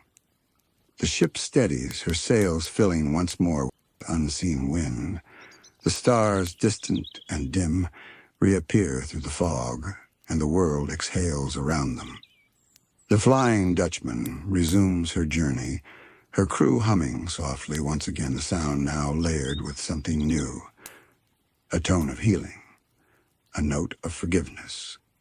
And somewhere far beneath the waves, the sea hums with them, her lullaby restored. The crew returns to their posts. Willem charts stars that no longer shine. Mira listens to faraway cries. Bram hums in his galley, filling the air with warmth. And Van Doren stands at the helm, coat stirring in the spectral breeze, eyes on the horizon. The silence is past. But the captain knows it will return one day, not as threat, but as reminder. Every soul, even the sea itself, must face the quiet before it learns to sing again. He closes his eyes, breathes in the saltless air, and whispers barely audible, "Sail on." And so they do the Flying Dutchman and her whispering crew gliding over an ocean that dreams, remembering every voice that ever fell into its arms. The world above sleeps in peace, unaware of the lullaby sung below. But if you listen closely, when the night is still and the tide holds its breath, you might hear it faint and far, the song of the crew of whispering souls. A promise kept. A memory unforgotten. A lullaby for all who wander too far into the dark. The sea remembers. The ocean, once feared and misunderstood, is not cruel. She is patient, immeasurably, silently patient. Every wave, every current, every sigh of foam against the shore is part of her endless breath. The living only ever hear the crash, the roar, the storm. But those who listen closely, those who have sailed long enough to lose their own reflection, know she has a heartbeat. And that heartbeat is love. It is not love as mortals know it, not warm embraces or whispered promises, but something vaster, older. A love that gives, takes, and holds all at once. The kind that never forgets, even when the world above does. Long before the Flying Dutchman ever cut through her waters, before men carved names into wood and called them ships, the sea had been a keeper of stories. She remembered the first sailors who dared her surface, the laughter of children who tossed pebbles into her shallows, the prayers of those who feared her storms. She kept them all. But she also carried pain. For every life she took, she carried its echo not to torment herself, but to preserve it, to keep it safe from the cruelty of forgetting. That is why she made the Dutchman. Not out of malice or punishment, but out of mercy. A vessel of memory. A ship that could move between her two worlds, the living and the lost, and remind both that love never truly drowns. The Dutchman was her lullaby given shape. And now, after ages of silence and song, she watched them, her captain, her whispering crew, drift across her vast body like a sigh of light. From above, to mortal eyes, they would appear as nothing more than mist. But from within her depths, she saw them clearly glowing faintly, their forms silver and soft, moving in rhythm with her pulse. They were her dream made real. The sea loved them deeply. She loved old Willem, whose eyes traced constellations that she had swallowed long ago. When he whispered to the stars, she would stir her surface just enough to mirror faint points of light, as though answering back. She loved Mira, who listened for every lost voice. The sea would carry those voices to her, the last heartbeats of sailors, the final sighs of ships as they sank, and Mira would hum in reply, easing their passage. She loved Bram, who cooked memories into warmth. The scents from his galley rose like prayers, and the sea would swirl around the Dutchman, savoring them not with hunger but with tenderness. And most of all, she loved Van Doren, the captain, who no longer fought her, but served as her voice in the world of wandering souls. Once he had cursed her, screaming through storms that she had stolen everything from him. He had been a man of salt and fire, his pride greater than his fear. But now, when she looked upon him, she saw what he had become. The calm after every storm, the stillness she herself longed for. He was, in a way, her reflection. and though he did not know it, the sea hummed for him. When the Dutchman sailed, the currents beneath her shifted, subtle and unseen, guiding her toward those who needed comfort. A fisherman lost in fog, a sailor clinging to driftwood, a spirit unable to let go. The sea would whisper their names through the currents, and the Dutchman would hear. Tonight, as moonlight rippled over the waves, the sea stirred again. Her surface shimmered faintly, forming shapes like fleeting hands reaching upward, not in desperation, but in greeting. Beneath the ship, a deep note vibrated through the hull. The crew felt it before they heard it, a gentle pulse, steady and low. Bram looked up from his galley. "She's awake," he said softly. Willem smiled faintly, his fingers pausing over the wheel. "Aye, it's her voice, sure enough." Mira tilted her head, eyes closing as she listened. The sound was vast, slow, and full of warmth. "She's singing again," she whispered. "But it's different this time." Van Doren stepped forward, his gaze turned toward the horizon. The sound was not a storm's growl or a siren's lure. It was a melody that wrapped around them like a tide ancient, wordless and full of affection. He understood at once. "She's calling us home." No one spoke after that. They simply stood, letting the vibration fill them. The ship glowed faintly, the wood beneath their feet thrumming with soft light. Beneath them, the sea gathered her strength, not as rage, but as embrace. Waves rose and fell in slow, rhythmic patterns, matching the crew's heartbeat. The Dutchman did not resist. She drifted where the sea guided, her sails billowing, though no wind stirred. The world above was quiet, just the whisper of the night air and the faint echo of the sea's song.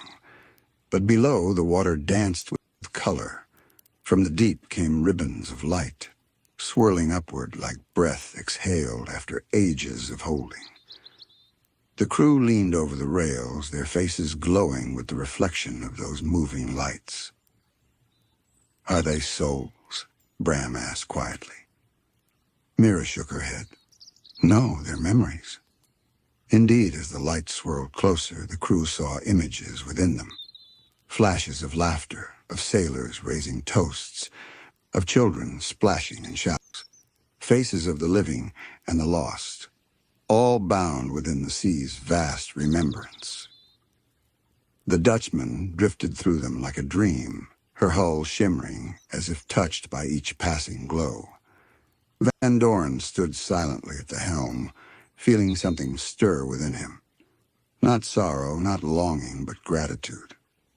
For the first time since his curse began, he felt her love not as a punishment, but as forgiveness.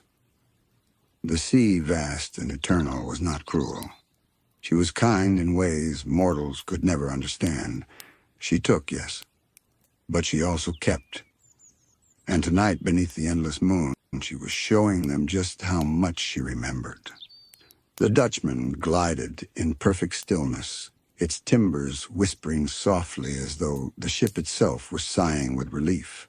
Around it, the ocean shimmered like glass, the light beneath rippling upward in liquid ribbons, painting the sails with colors no human tongue could name. It was a scene both impossible and peaceful, as if the sea herself had decided to open her heart for a brief shimmering moment. Van Doren stood at the bow, hands clasped behind his back, the ghostly fabric of his coat swaying with the gentle rise and fall of the water. The sound of the sea's hum had deepened no longer, just a vibration through the wood, but a true song. There were no words, yet the meaning was unmistakable, felt in the chest and the bones rather than heard by the ear. It was the sound of remembrance. Every note carried the echo of ships that had come before, wooden vessels creaking under starlight, the murmur of sailors' songs, the splash of oars dipping in rhythm, The ocean's song was a cradle for every voyage ever taken. Bram emerged from below deck, wiping a spectral flower from his hands. "It feels like she's holding us," he said quietly. "She is," Mira replied, standing beside him. Her voice was soft but sure. "She's remembering what we once were." They watched the waters glow brighter, forming shapes, outlines of ships that seemed to rise and fall like memories reborn. Some were vast galleons, others simple fishing boats, each drifting in luminous fragments. They weren't truly there, yet their presence was undeniable. Van Doren closed his eyes. "She's showing us the world before time forgot it," he murmured.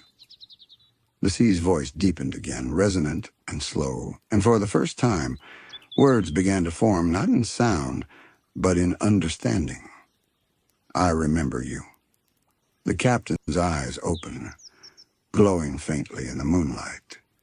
"You, remember us?" he whispered. The water shimmered in reply, small waves curling gently against the Dutchman's hull. "You were not lost. You were never lost." Mira pressed her hand to the railing, as though she could feel the voice through the ship's frame. "She's talking to you, Captain," she said, breathless. But the voice continued, not directed to one, but to all. "You are my dream, my children of tide and wind. When the living forgot the rhythm of the sea, I kept you. You sailed for me.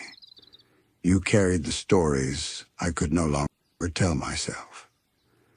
The air trembled as though with emotion. Waves rolled softly, shimmering with the pale light of 1,000 souls. Van Doren swallowed, unable to speak. For centuries he had believed himself cursed, bound by some cruel twist of fate. But this was different. "She never cursed us," Mira said suddenly, her eyes wide with realization. "She saved us." Bram's voice broke slightly. "From what?" "From being forgotten," she replied. "Oh," the sea responded again, her tone like a mother soothing a child. "The world above changes. Men forget. They build and break, sail and sink, love and lose. But I remember. Always. Every name whispered into the tide becomes part of me. Every soul I take. I keep safe not to punish, but to preserve." The ship creaked, as though bowing in understanding.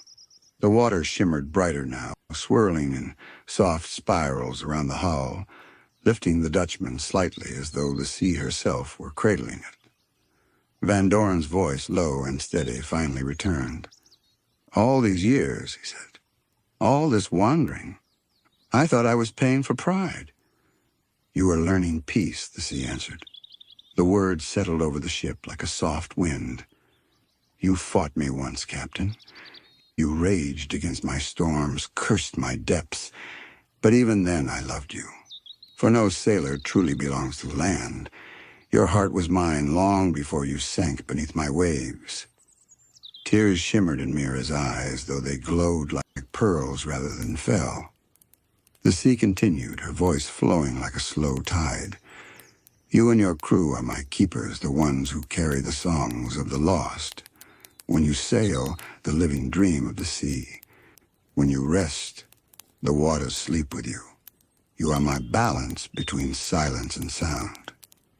The Dutchman tilted gently, its sails billowing without wind. The crew felt a warmth rise through their chests, as if the ocean's heart now beat in rhythm with their own. And then, for the first time in uncounted years, laughter broke through the night. It was Bram, deep and soft, the sound echoing against the waves. "You hear that, Captain? We're not ghosts at all. We're the sea's lullaby." Willem chuckled too, shaking his head. "Aye, sailors once, songs now." Van Doren smiled, a rare, serene thing. "Then let us sing well." The crew gathered on the deck, and one by one they began to hum. It was an old tune, one that sailors had sung centuries before, when lanterns swung above deck and stars guided their way. But now it was slower, softer, woven with the sea's own voice. The hum grew until it mingled perfectly with the ocean's rhythm, creating something vast and gentle, a harmony between ship and sea. The water responded, glowing in time with the melody. For miles in every direction, the ocean rippled like a heartbeat, carrying their song outward into the night. Beneath the waves, schools of silver fish moved in slow, deliberate spirals, following the song's pattern. The forest below swayed in rhythm, as if bowing in reverence. Even the stars above seemed to flicker and sink. The sea that loved them was no longer silent. And for the first time since their endless voyage began, the Flying Dutchman was not sailing alone. The ship glowed like a living lantern upon the horizon, its music carried across the deep, not a dirge for the dead, but a lullaby for the living, sung by those who had finally found peace. The Dutchman was no longer cursed. It was home. The song lingered long after the last hum faded into the horizon. The sea carried it like a promise, sending it rolling through the currents, weaving it into the ebb and flow of every wave. Above, the sky was endless, a deep silver blue scattered with quiet stars. It was as if time itself had paused to listen. The crew stood in silence, awash in the glow that shimmered from the waves below. None of them spoke for a long while, afraid that even a whisper might disturb the fragile beauty that hung around them. Then softly, the sea stirred again. This time it was not through sound, but through sight. The waters beneath the ship deepened into a rich sapphire hue, and the light that once shimmered gently now began to swirl not in chaos, but in deliberate motion, as if the ocean was painting upon itself. Bram leaned over the railing, eyes wide. "Captain, what is she showing us now?" Van Doren did not answer. He only watched as the waves began to form shapes, faint outlines, then clearer figures. They were people. Dozens, hundreds perhaps, appearing like living constellations beneath the ship. Faces and hands sculpted from light, rising and falling with the tides. They were not haunting, but serene, their eyes closed, their expressions calm, as if they were sleeping. "The lost souls," Mira whispered. "The ones we thought had vanished." The sea's voice returned, softer than before, not booming now, but intimate, almost maternal. "You called them lost," she said, "but nothing that enters my arms is lost. Every life that has ever touched my waters still lingers within me, not as ghosts, but as memory." The glowing figures below the ship began to move not toward the Dutchman, but around it, circling slowly. The crew watched in wonder as the light-traced faces smiled, fading in and out like breaths of mist. Van Doren stepped closer to the edge. The light reflected in his eyes, and for the first time in centuries, he saw familiar faces among them. His old shipmates, the ones who had fallen before him. The helmsman who once sang through every storm.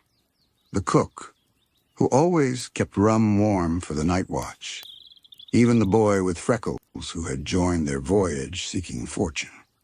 Their faces were, as he remembered, softened only by peace. He reached out instinctively, though his hand passed through the air. The sea spoke again. "You mourned them, Captain, but they were never gone. They have been with me, with you, all along. Their laughter echoes in the tide. Their courage rides in every current. And their love still shapes my song." A single tear of silver light rolled down Van Doren's cheek and fell into the water. Where it touched, the sea shimmered brighter, ripples spreading outward in delicate circles. The crew bowed their heads in silence. Even Willem, the stoic helmsman, felt felt his throat tighten. "It's beautiful," Bram murmured. "They're not gone. They become part of her." Mira smiled faintly, her gaze warm. "Maybe that's what the sea means, to hold everything, forever." The waves responded with a soft pulse of light. "Yes," she said. "To hold, to remember, to love. Even when the world above forgets, I remain. Every storm, every calm, every sailor's final breath, all are threads in the tapestry I weave beneath my waves." The Dutchman began to move again, though there was no wind. The sea guided it gently through the glowing figures, parting them like curtains of light. Each soul it passed seemed to brush against the ship's hull, leaving behind a faint whisper like a memory shared through touch. Van Doren could hear them now, soft laughter, songs from distant ports, even the creak of old decks long gone. It wasn't haunting. It was comforting, familiar. Mira leaned against the railing, eyes half closed. "They're singing back to us." The melody rose faintly, weaving through the still air 1,000 voices carried by the tide. Some old, some young, all blending into one harmonious sound that filled the horizon. It wasn't none a song of sorrow. It was one of gratitude. The ocean translated for them, her voice like a ripple across their minds. "They thank you, my wandering ones. You carried their names. You gave them peace. The waves remember because you did." The ship's lanterns flickered not as flame, but as glowing orbs of soft gold. The entire deck seemed to pulse gently with the rhythm of the sea's heart. Van Doren turned toward his crew, and in that moment, every one of them felt the same truth settle deep within. They were no longer prisoners of the ocean. They were part of her. Bram exhaled slow breath. "If this is eternity," he said, "then I wouldn't trade it for any shore." Willem nodded. "Aye. No port could ever hold something this vast." Mira reached out a hand, her fingers brushing through the glow rising from the waves. "It's like she's dreaming us," she murmured. "And we're dreaming her back." The captain smiled softly. "Then let us keep dreaming." As the Dutchman continued to drift, the glowing figures below began to fade one by one, their light dissolving into the sea. But their warmth did not vanish. It lingered in the air, in the gentle rocking of the ship, in the calm that filled every corner of their eternal vessel. The sea's final whisper came as the last of the light sank beneath the waves. "Rest easy, my children. You are not forgotten. You are the heartbeat I never lost." And then silence. Not emptiness, but the quiet that comes after understanding, the kind that feels whole. The moon shone down, laying a silver path across the water. The Dutchman followed it, her sails glowing faintly in the still night. Above and below, the world was calm. For the first time, the ship was not wandering aimlessly. It was moving toward peace, guided by a sea that loved them more deeply than words could ever tell. The moon hung low, a pale lantern swaying in the heavens, its reflection dancing across the calm expanse of the ocean. The Flying Dutchman sailed as if gliding through glass, the water beneath it so still that it seemed to cradle the ship in gentle hands. No wind touched its sails, yet the vessel moved forward with a purpose, guided by a current that was not of this world. Van Doren stood at the bow once more. His coat drifted softly in the invisible breeze, his eyes fixed on the endless horizon ahead. He could feel something calling, not the faint whispers of lost souls this time, but a pulse, steady and low, like the beating of a great heart. "The sea," he murmured. "She's leading us somewhere." Mira stepped beside him, her voice barely above a whisper. "To her heart." The water began to change color from deep blue to soft luminescence. The waves themselves glowed with pale light, as though a sunrise were happening beneath the surface instead of our. The air thickened with quiet anticipation. Even the stars seemed to fade slightly, as if bowing to something greater. Bram leaned on the railing, eyes wide. "Captain, are we dying again?" Van Doren shook his head slowly. "No, Bram. We're arriving." The ship glided onward, deeper into the glow. The sea around them no longer looked like water at all. It was light, pure and shifting, pulsing in rhythm with a sound they could feel in their bones. The horizon vanished entirely, replaced by a vast field of radiance that stretched infinitely in all directions. And then, out of that brilliance, shapes began to emerge. Not ships this time, nor the ghosts of sailors, but waves made of light, rising and curling with perfect grace. They did not crash or roar. They simply moved, each one folding into the next, like the slow breathing of the ocean herself. When one of these waves touched the Dutchman, the ship shivered not in fear, but in recognition. Its timbers glowed softly, the faint engravings along the railings lighting up as if remembering hands that had once carved them. The sails turned translucent, shimmering like silk caught in starlight. Willem placed a hand upon the helm. "She's speaking through the ship now," he said softly.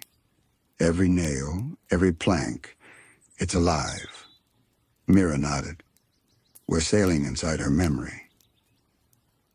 The sea's voice, vast and full of warmth, filled their minds again. "Welcome home." The words echoed gently through them. Not loud, not demanding, but so complete that each of them felt tears rise without sadness. "You have carried my song through endless nights. You have eased the fears of the living and given rest to the lost. Now, at last, you may rest too." The Dutchman began to slow. The glow beneath it deepened into gold, as if the very soul of the ocean was opening itself in offering. Van Doren stepped forward. His eyes were bright, the faintest smile resting on his lips. "All this time," he said, "I thought I was cursed to roam forever, but you are guiding us home." The sea answered with a slow, melodic pulse. "There is no curse in remembrance, Captain, only love that refuses to fade." The ship came to a gentle stop. The crew gathered near the bow, their eyes reflecting the soft light that surrounded them. It was warm, not cold like the depths they once feared. The water itself felt alive, humming softly under the hull. Mira closed her eyes, letting her hand trail through the glowing mist that rose from the sea. "It feels like sleep," she whispered. Bram smiled faintly. "A good kind of sleep." Van Doren turned to them, his voice calm and steady. "Then rest. You've earned it." Willem looked up, a rare softness in his weathered face. "What about you, Captain?" Van Doren's gaze drifted to the light around them, to the horizon that no longer existed, to the sea that had carried them beyond life and death. "I think I'll stay awake a while longer," he said, "just to listen." The crew nodded, understanding. One by one, they moved to their places, Bram settling by the galley's door, Mira curling up on the deck beneath the sails, Willem resting his hand upon the helm as though keeping the ship steady even in rest. As they closed their eyes, the sea's light grew brighter, wrapping around them like a blanket. Their forms began to fade, not vanish, but dissolve gently into the glow. They were not being taken. They were becoming. The sea's voice, tender and eternal, whispered once more. "You are the tide that never ends. You are the peace between each wave. You are my song." And the Flying Dutchman itself began to transform. Its wooden frame turned to light, its sails unfolding into ripples of energy that merged with the sea. The name carved on its bow shimmered one final time before melting into the glow. Where the ship had been, only light remained, a golden spiral gently turning upon the water's surface. It pulsed once, twice, and then spread outward, dissolving into the infinite calm of the ocean. The horizon returned, the stars above shining again, but something new lingered in the air, a calmness, a presence. To any sailor who would pass that place in the centuries to come, the sea would seem unusually still there, the water smoother, the air softer. Some would claim to hear faint singing on quiet nights, a melody woven through the sound of the tide. They would call it the Song of the Dutchman. But the sea knew the truth. It was not a song of loss, nor warning. It was love, her eternal lullaby, carried endlessly through the deep.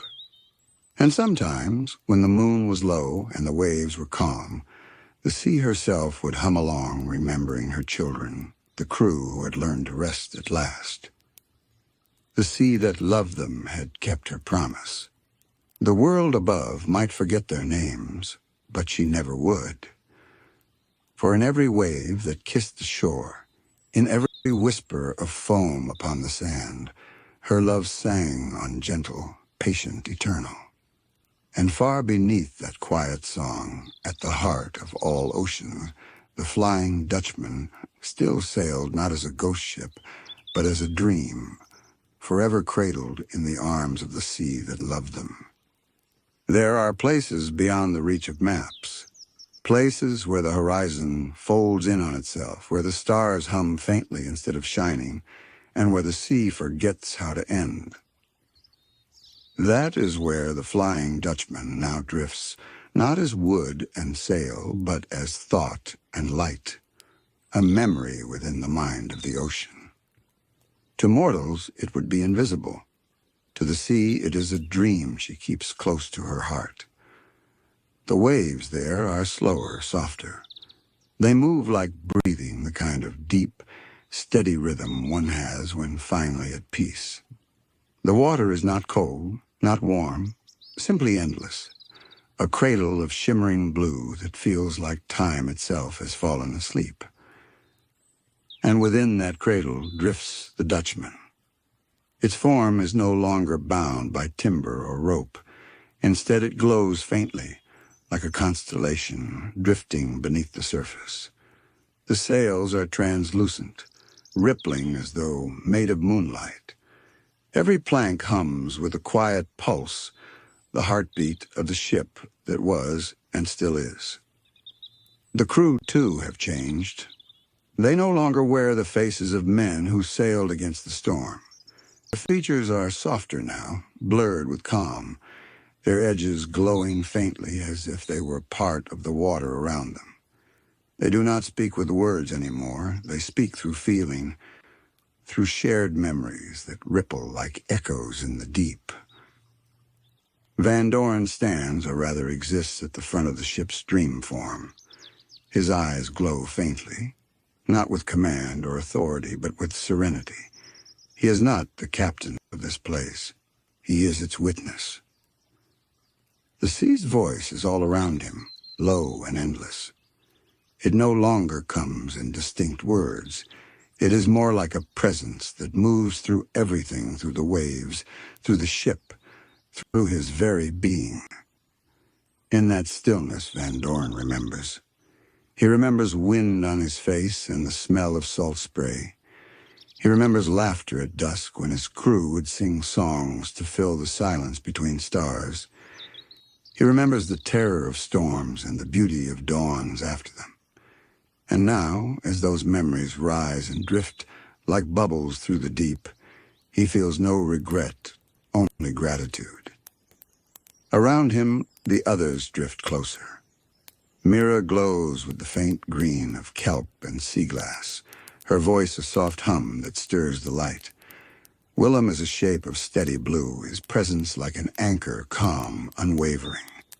Bram flickers golden, always warm, his laughter moving through the current like sunlight through water. They are no longer separate. Each of them is part of the whole, a note in the ocean's unending song. And yet, the Dutchman itself seems awake. Though no longer built of mortal craft, its essence remembers what it means to sail. The ocean cradles it, and the ship drifts forward not toward a destination, but through remembrance itself. For in this place, beyond the reach of tide or wind, the sea keeps every dream ever born upon her waves. As they glide through the luminous deep, shapes begin to form in the water around them. Vast silhouettes, soft and shimmering, like old memories made visible. They see ships, thousands of them from every age of the world. Some are carved from dark oak, others from bright steel. Each one drifts silently, their outlines made of light. And on their decks are faces not ghostly, not lost, but peaceful. The souls of sailors who once sailed the living sea, now resting here where no storm can reach. Van Doren gazes upon them with quiet awe. So many, he whispers, though no sound passes his lips. The thought simply ripples outward, felt by the others. Every voyage ever taken ends here. Mira answers, her words like gentle waves. Every ship, every sailor. The sea remembers them all. The Dutchman passes among the spectral fleet, and each ship glows faintly as it nears. The sailors upon them lift their heads, smiling not with recognition of faces, but with understanding. They are all part of the same current now, flowing toward the same eternal stillness. Bram's voice drifts softly through the water. Do you think the world above still dreams of us? Van Doren pauses before answering. Perhaps. But even if they forget, it doesn't matter. The sea dreams for them now. Above, faint streaks of silver light filter down from the surface starlight, traveling impossibly far. Each beam touches the water and bends, creating moving patterns of brilliance that glide over the ships like blessings. The entire expanse glows in response, as though the sea herself is sighing contentedly in her sleep. Then a gentle vibration moves through the deep, a single note, low and resonant. The water stirs, and from the distance a great shape begins to emerge, the sea's heart. It is not a thing of coral or rock, but light, vast, and pulsing, turning slowly like a great tide within itself. Every wave, every current, seems to flow from and back into it. It beats slowly, each pulse sending ripples of warmth that stretch to the farthest edge of the ocean. The Dutchman drifts closer. The crew feels it not as movement, but as an invitation, as if the sea herself were drawing them nearer to her core. Van Doren looks ahead, his form glowing brighter. This is where all tides return, he says softly. Mira nods. The place where the sea dreams begin. The heart pulses again, brighter now. With every beat, visions flash within it, scenes of life above the surface. Ships cutting through blue daylight, children playing by the shore, lovers walking where the waves kiss the sand. All those small, mortal moments that give meaning to the sea's vastness. She dreams of them still, Willem murmurs, awe in his voice, even after all this time. The Dutchman's light intensifies, matching the rhythm of the great heart. The connection between them deepens until the line between ship and sea, between soul and wave, begins to blur completely. They are no longer travelers through the ocean. They are part of it. The heart beats once more, slow, immense, full of love. And as the glow expands to envelop them fully, Van Doren realizes that what waits beyond this place is not darkness, but the purest peace the sea has ever offered. The glow from the sea's heart spreads outward, turning the surrounding waters into vast, drifting light. For a moment, everything stands still, not in silence, but in the deep, patient stillness that feels like the pause between waves. The Flying Dutchman floats at the edge of that radiance, bathed in soft blues and golds. The ship itself has half vanished now, its wooden form replaced by glimmering outlines, its sails rippling like translucent silk. The air, or whatever passes for air in this realm, hums gently, the way the ocean might hum to itself in a dream. Then, within the pulsing heart, movement begins. Shapes appear faint at first, like reflections seen through mist. A coastline, a harbor, a handful of small ships rocking in shallow water. A child's laughter drifts through the current like a distant bell. The image grows clearer, and the crew realizes they are not watching the past, but the living world above the world they once belonged to. A young boy stands barefoot at the edge of the shore, tossing small shells into the waves. Each time he throws one, he whispers something the sea can't quite hear, but the Dutchman can. Van Doren watches in silence as the boy's words echo faintly through the current. "Come back safe," the boy says, his voice trembling with hope. "Come back when the stars are out." The shell splashes into the surf and vanishes, sinking gently through layers of glowing water. As it drifts past the Dutchman, its faint shimmer merges with the ship's light. The captain feels a warmth rise through him. Not grief, but connection. He realizes the boy's voice is part of what sustains them here, in this quiet eternity. The living still dream of the sea, still whisper to it, still hope for answers that drift beyond the horizon. The sea's heart pulses again, brighter. This time, another vision forms a woman, standing alone at a window, staring out into a storm. Her eyes are filled not with fear, but memory. She hums softly, an old sailor's tune, the kind sung to calm a restless night. Outside, the rain lashes the glass, but her voice never wavers. The melody ripples through the deep, echoing across the Dutchman's hull. The crew hears it as if it were being sung to them directly. Bram closes his eyes. That song. I used to play it on deck when the stars were clear. "She remembers you," Mira whispers. "She remembers all of us, even if she never knew our names." The Dutchman drifts closer to the glow, the visions shifting faster now. Sailors on deck under sunlight, nets cast into sparkling blue, a shipwreck turned into coral gardens, crabs crawling across what once was iron. Each image is a piece of a single truth.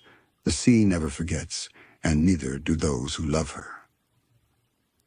Then slowly, a voice deeper than the waves, softer than a sigh, moves through the current. "You have crossed storms and silence," the voice says. "You have given yourselves to the deep, and the deep has given herself to you. But the dream does not end here." The light from the heart flickers gently, like a heartbeat reflected in water. "There are souls above who listen to the sea when they cannot sleep," the voice continues. "They hear the waves and wonder what stories lie beneath. To them, the ocean is mystery, but also comfort. You will be their comfort now." Van Doren bows his head, feeling the current flow through his form. "What do you mean?" "The world above forgets easily," the sea replies, "but in forgetting, it also dreams. The wind carries the sound of my tides to their windows, their rooms, their hearts. When they close their eyes, they drift, and when they drift, they find you." Mira's glow softens. "So, we sail through their dreams?" "Yes," the sea answers, her tone almost like a mother's. "You will move through their sleep as whispers of calm. You will be the hush between waves, the warmth and the sound of rain. Every time a weary soul hears the sea and feels at peace, that will be you." The realization spreads through the crew like sunrise through fog. They will no longer haunt the living, they will soothe them. Their endless voyage will become a gift. Bram lets out a soft laugh. So we become the lullaby instead of the legend. Exactly, Van Doren says, smiling faintly. The world feared us once. Now it will rest because of us. The Dutchman glows brighter as if the ship itself understands. Its sails unfold fully, catching invisible wind. The faint hum within its hull deepens into something almost like a heartbeat. Not the pulse of a doomed ship, but of something alive, renewed. The sea's heart pulses one final time, and a trail of shimmering current opens ahead of them. It looks like a ribbon of starlight winding upward, twisting toward the surface. Van Doren turns to his crew. Are you ready? Mira nods, her voice like a breeze over calm water. We've been ready for a long time. The Dutchman begins to rise. The deeper blues fade to silver as they ascend, and with every meter, the water grows lighter, the current more melodic. Around them, fragments of dreams drift, shapes that shift and fade. A child's drawing of a ship, a sailor's forgotten song, the echo of a lullaby sung by the shore. The ship passes through them gently, gathering each one like notes of music. The further they rise, the softer everything becomes. No more storms, no more weight, only stillness, and the slow, rhythmic hush of the sea that goes on forever. As they near the surface, Van Doren looks up and sees a faint shimmer of moonlight above. It moves across the water like the curve of a smile. He closes his eyes. The Dutchman ascends into the light. And somewhere far above, on a quiet coast where waves lap gently against the sand, a young boy lies half asleep. The sound of the tide drifts through his window, calm, rhythmic, almost like breathing. He smiles faintly and whispering, "Good night, sailors." And the wind answers with a hush, carrying the sound of distant sails through the night. When the Flying Dutchman emerges from the deep, it does not break through the surface of the sea as it once did. Instead, it glides through the boundary of waking and dreaming, a realm softer than water, quieter than night. The world above sleeps. Villages along the coast rest beneath the pale glow of the moon. Ships anchored in the harbor creak faintly, their sails swaying in the whisper of a midnight breeze. The only sound is the sea's eternal breathing in, out, pulling softly at the edges of the world. And within that sound, unseen but deeply felt, the Dutchman sails. Its form shimmers faintly in the moonlight, translucent like a reflection that never quite disappears. No mortal eye could see it. Yet every dreamer who sleeps near the ocean senses something, a flicker of light in their sleep, a comforting presence, a voice that hums with the rhythm of waves. Van Doren stands at the helm, his gaze turned toward the endless, dark horizon. But it no longer feels endless, it feels open, gentle, inviting. The once fearsome captain now carries an expression of peace so deep that it glows from within him. The crew move quietly about the deck. They no longer handle ropes or sails, but the currents of dreams themselves. Threads of light drift upward from the sea, tiny glowing wisps that twist and curl like smoke, and the sailors guide them gently, sending each toward the shore. Mira trails her fingers through the glowing mist, and wherever she touches, the dream thread brightens. "This one belongs to a little girl," she murmurs softly, her voice blending with the wind. She's afraid of storms. Van Doren watches as Mira releases the thread into the air. It floats upward, turning to the image of a calm sea beneath sunlight. Somewhere far away, a child's dream changes. Thunder fades. Lightning softens into golden clouds, and she drifts into deeper sleep. "That's it," the captain says quietly. "That's what we do now." Bram leans against the railing, grinning. "Much better than chasing phantom ships, eh? I'd rather calm 1,000 dreams than sail one cursed tide again." Willem chuckles, his voice deep and warm. "You were never meant for curses anyway, Bram. You were born for laughter." Their laughter ripples through the current, not loud but soothing, like waves against smooth stone. The sound spreads outward, touching the dreams of countless souls sleeping along the coasts. Fishermen, captains, children, widows, all those who have ever listened to the ocean before falling asleep, feel a quiet warmth drift through their minds. Some see the faint outline of sails glowing softly against a moonlit sky. Some hear distant music carried by the wind. None are afraid.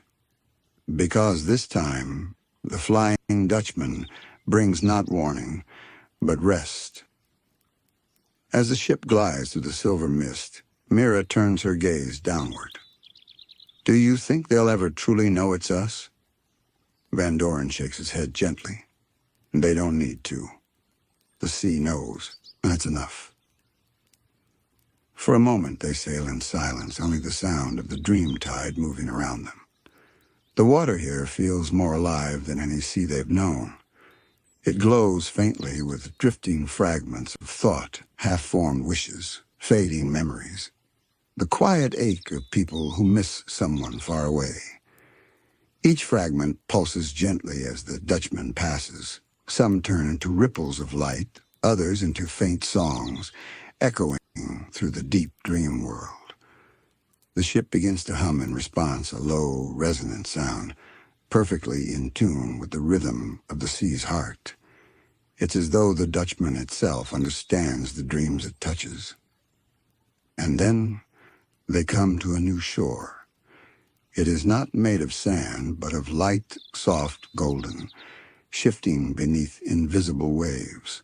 Along it stand countless lanterns, each one flickering gently, their glow moving with the rhythm of sleeping breath.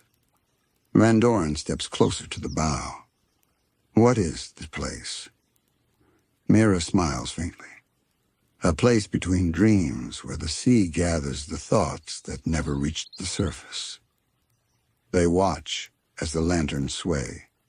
Some are bright, some dim, but all remain alight.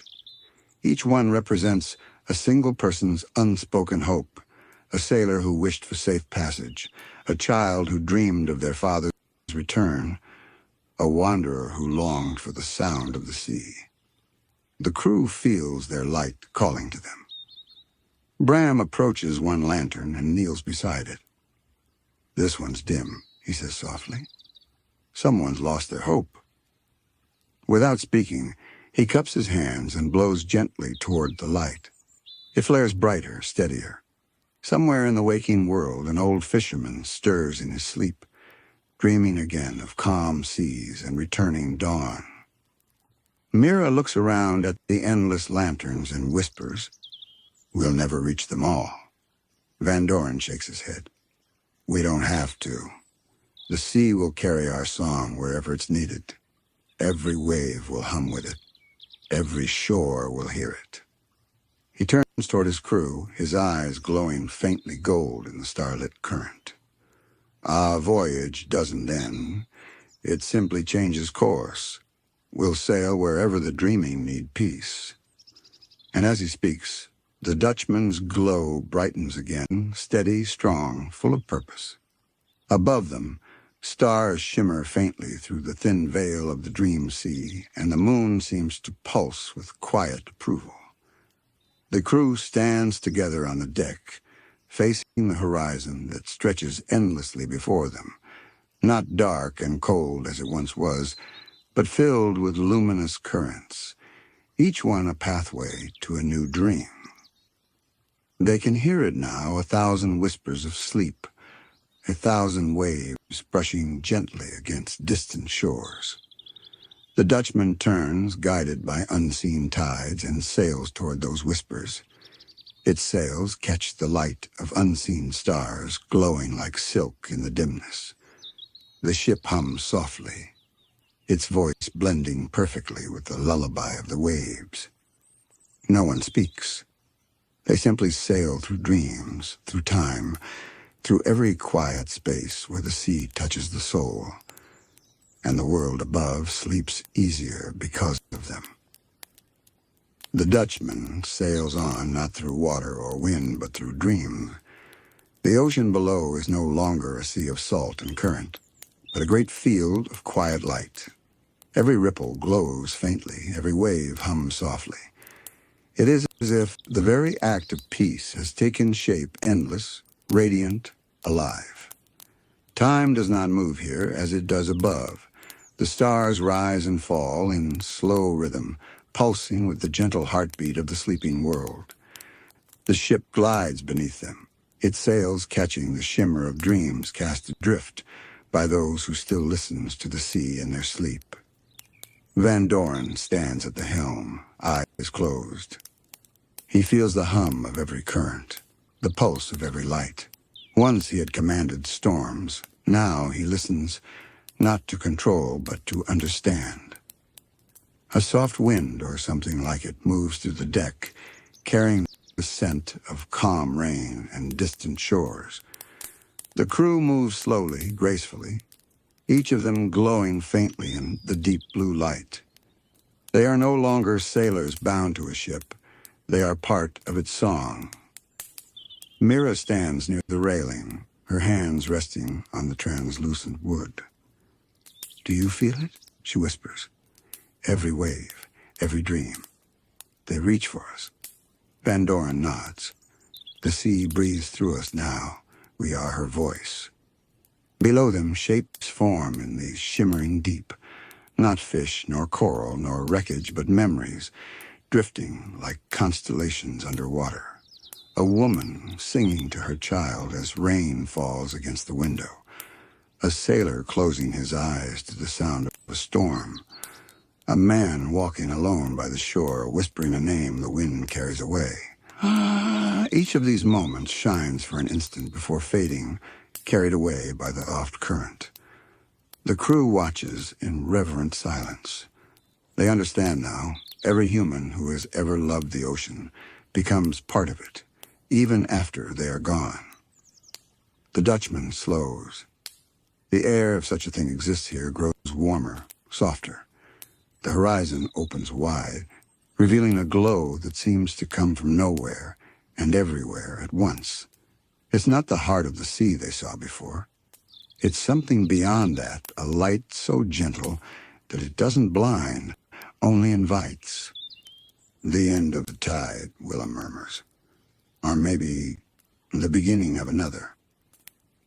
Van Doren looks out toward the glow, his expression unreadable. "Whatever it is, it's where we were always meant to sail." Mira glances at him. "Do we disappear then?" The captain shakes his head slowly. "No, we change, like the sea does." As the Dutchman drifts closer, the glow begins to pulse in rhythm with the ship's faint hum.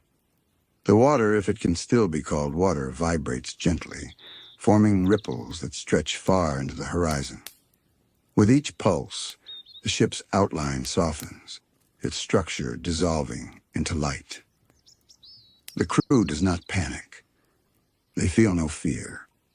Instead, a profound calm washes through them, the kind that comes only when every question has found its answer. Bram lets out a breath that sounds almost like laughter. "I always wondered how it would feel to reach the end of the world. I didn't think it would feel like home." "It isn't the end," Mira says softly. "It's the dream we were always sailing toward." Van Doren turns to his crew, his voice deep and steady. "No ship sails forever, but every ship leaves a wake. Ours will be made of song, the sound of peace carried on the waves." The glow intensifies. The masts begin to shimmer, the ropes unraveling into threads of starlight that rise slowly into the current. The deck beneath their feet glows until it feels weightless. One by one, the crew begin to dissolve into light, their shapes blending with the ship's glow, their essence merging with the sea. Mira closes her eyes first. Her form drifts upward like a glowing tide pool, her voice lingering in the current. "We'll still be here," she says, her tone as soft as a sigh. Everywhere the sea touches. Bram follows, smiling even as his outline fades. "Tell the storms we forgive them," he says playfully, and his laughter becomes part of the wind. Willem bows his head, his voice a low hum. "Rest well, my friends." And then he too becomes a flicker of blue light rising to the horizon. Van Doren remains last at the helm. He stands there for a long moment, his form glowing brighter with each breath.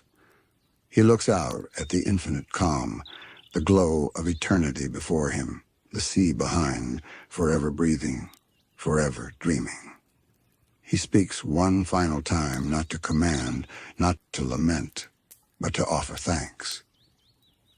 "To the sea that carried us," he whispers, "and to the dreams that remember." The light envelops him. The Dutchman dissolves completely, its glow expanding across the tide until there is no ship, no crew, only the soft hum of the ocean, eternal and kind. And somewhere far above, the waves kiss the shore with gentle rhythm. A family sleeps in a house by the coast. A lantern sways faintly in the wind. A child stirs in bed and smiles, though they cannot say why. They dream of sails on silver water, of laughter carried by the breeze, of a ship that glows faintly beneath the moon. And as the tide rises and falls, the ocean hums her lullaby, the same soft melody that began long ago when a captain and his crew chose to sail beyond the storm. It drifts through open windows, through seashells, through the quiet hush of night itself. No one fears the legend of the Flying Dutchman anymore, because now when the sea sighs softly at the edge of sleep, it isn't warning of doom. It's whispering peace. And in that whisper, calm, steady, and eternal, the dream of the Flying Dutchman sails on forever.